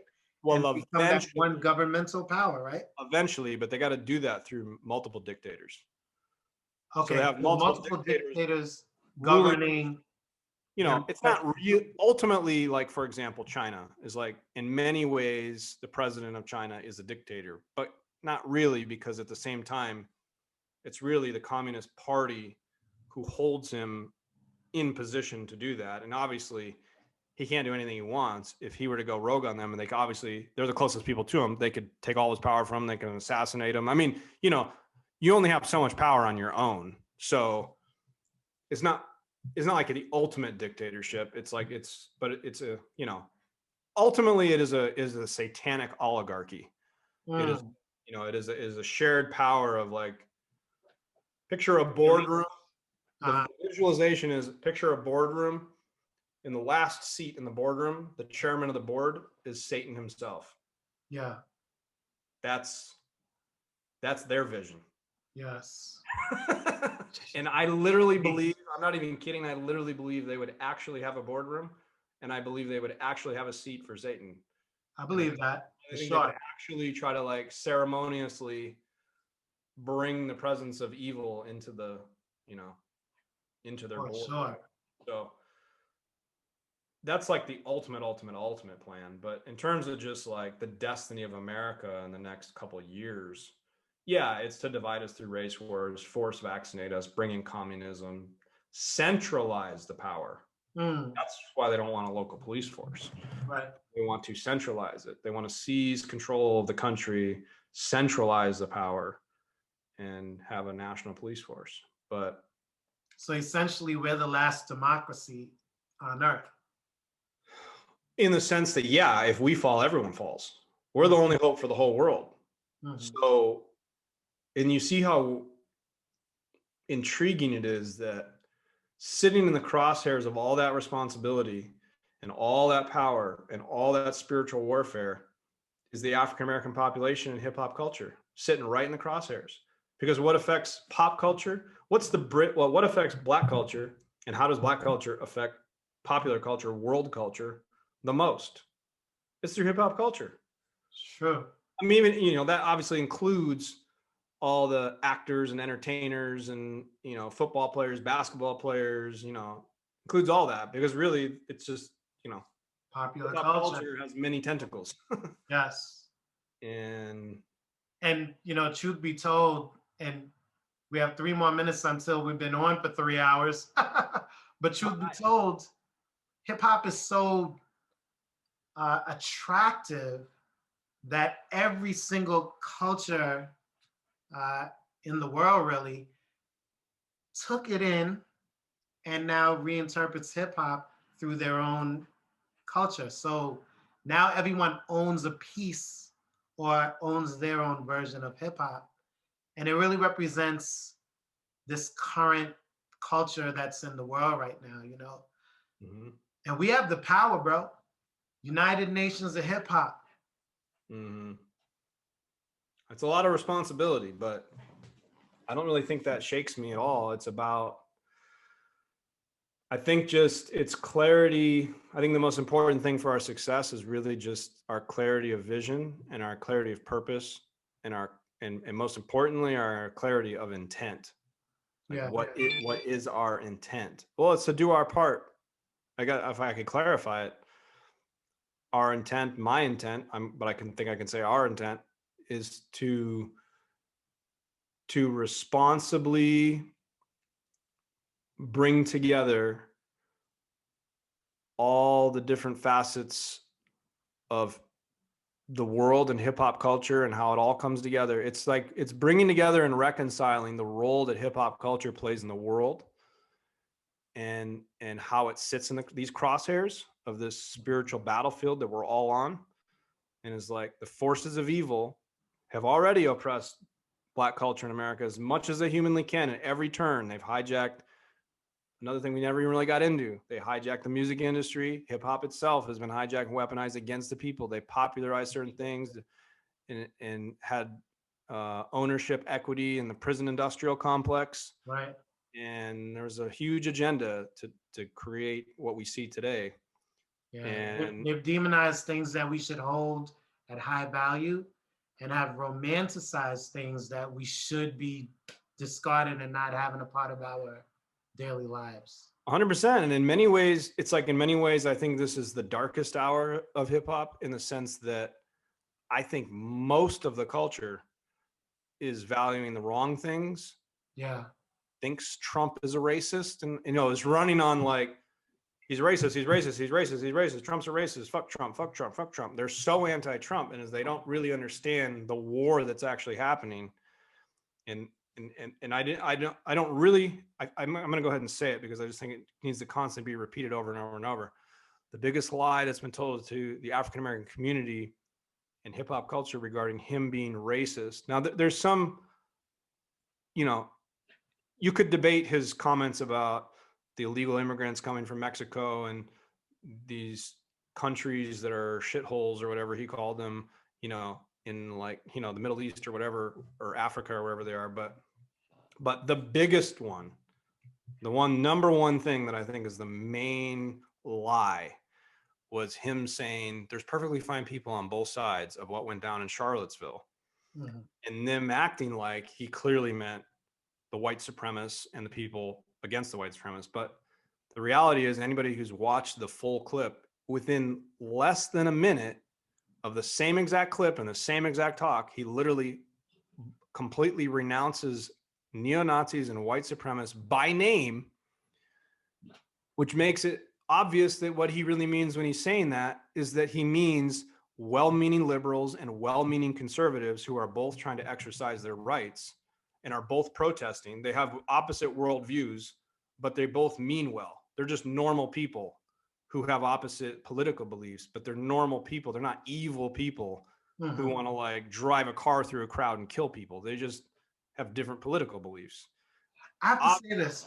Oh, finish your thought and I'll say this. Okay, I was going to say, obviously, anybody who watches the full clip can see, number one, he did not mean that at all. There's no way you can come to that conclusion if you see the whole clip, because he renounces them by name. He's literally just talking about, you know, well-meaning people on both sides of the political aisle. It was clearly what he meant, but they twisted that. That soundbite is the number one thing you see Democrats repeat over and over and over. He said there are perfectly fine people on both sides. So that's really, if anybody wants to wake up to like the lie about Trump being racist, that is from hip hop culture, Black culture, it's like, go watch the full clip. You'll see within less than a minute, I think it's actually like 40 seconds. Within 40 seconds of saying perfectly fine people on both sides, he clarified he's not talking about neo-Nazis or white supremacists. Yeah, and I got to jump in and say this. I just had, while you were speaking, I just had a moment of clarity as to why Trump upsets me. What upsets me about Trump is the fact that the war, the mantle, let's say the mantle that Trump is carrying and pushing forward, what he's trying to achieve is unfortunately buried under this huge landfill of things he randomly says, tweets he randomly does. You know, so he always sounds like he's talking off the cuff and he's in his feelings all the time. And just how whimsical he is seems so random. You say he's a lot more calculated than he really is, but to the regular people watching him and listening to obviously the media that's obviously controlled by so on and so forth, he just seems just so off his rocker. And what upsets me about him is that he comes across that way.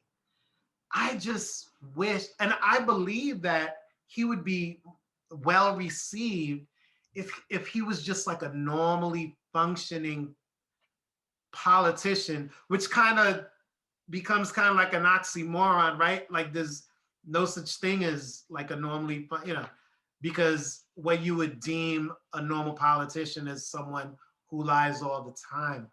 So my whole thing is, what I don't like about him is if he wasn't so extreme, I think we would see the truth behind what he's actually trying to achieve in government. You know what I mean? But all those extra tweeting and the this and the that he does all the time turns a lot of people off and makes a lot of people not trust things that comes out of his mouth. And that's the unfortunate thing about Trump. You know, so, and what I love about the union between you and me is that we kind of represent both sides, but definitely are keeping an open mind to, and being sensitive to both sides as well. Mm-hmm. We represent both sides, but then still being sensitive to both sides. And I think the union between you and I allows for a conversation, because people who are listening to us can actually start hearing little subtle nuances of truth. And oh wait, okay, I could get that, because we're not yelling at each other. We're not trying to bark our, truth. This is my truth. Blah, blah, blah. You know, it's not about that. It's about having a real conversation and bringing out certain things that are dear to us and things we kind of figured out make sense, and the mathematics of certain things, make sense or doesn't make sense. We get to unveil these things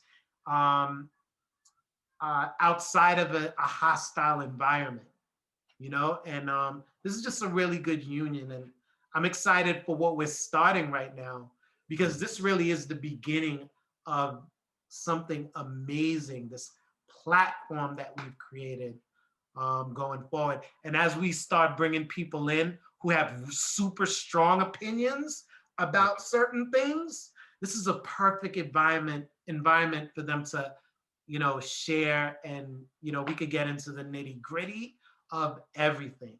Me and my naivete, and you and your been traveling down this rabbit hole all these years. Like, that's such a great union, bro. And I think that dynamic is going to really give some really good information to the people who are listening to this platform. I agree completely. Yeah, I think, and it's also interesting to throw Godfather in there as well, in terms of like, oh yeah, because he brings another angle, which is like, somebody who is super hood, who also sees what I'm seeing and who's also been aware of it. I mean, think about it. Prodigy called out Jay-Z in the 90s for being in the Illuminati. Right. That's over 20 years ago. I mean, that's 20 plus years ago. Right. So that's a long time that they've been aware of this. Right. And a long time. So that's another very interesting. We're gonna get that story. What's that? And we are going to cover that story as well. Oh, for sure. I think he's gonna keep opening up about things like that. As we just keep more interviews. I think more and more gems are gonna come out.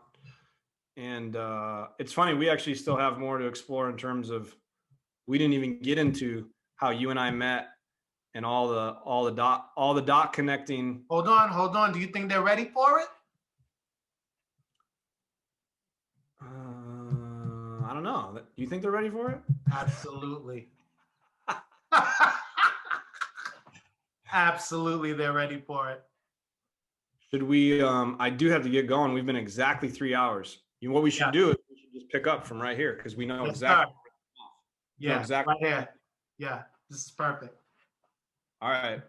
I got to sign. That'll be the topic of our next convo. We'll pick up right there. Okay. All right. Well, to be continued. All right. I'll send the recording to you as well. Okay. Get some sleep after drinking that coffee. Jesus, tonight. There's no such thing. Actually, okay. Get more work done. Right. There you go. That's it. All right, man. Be safe. All right. Likewise. Peace.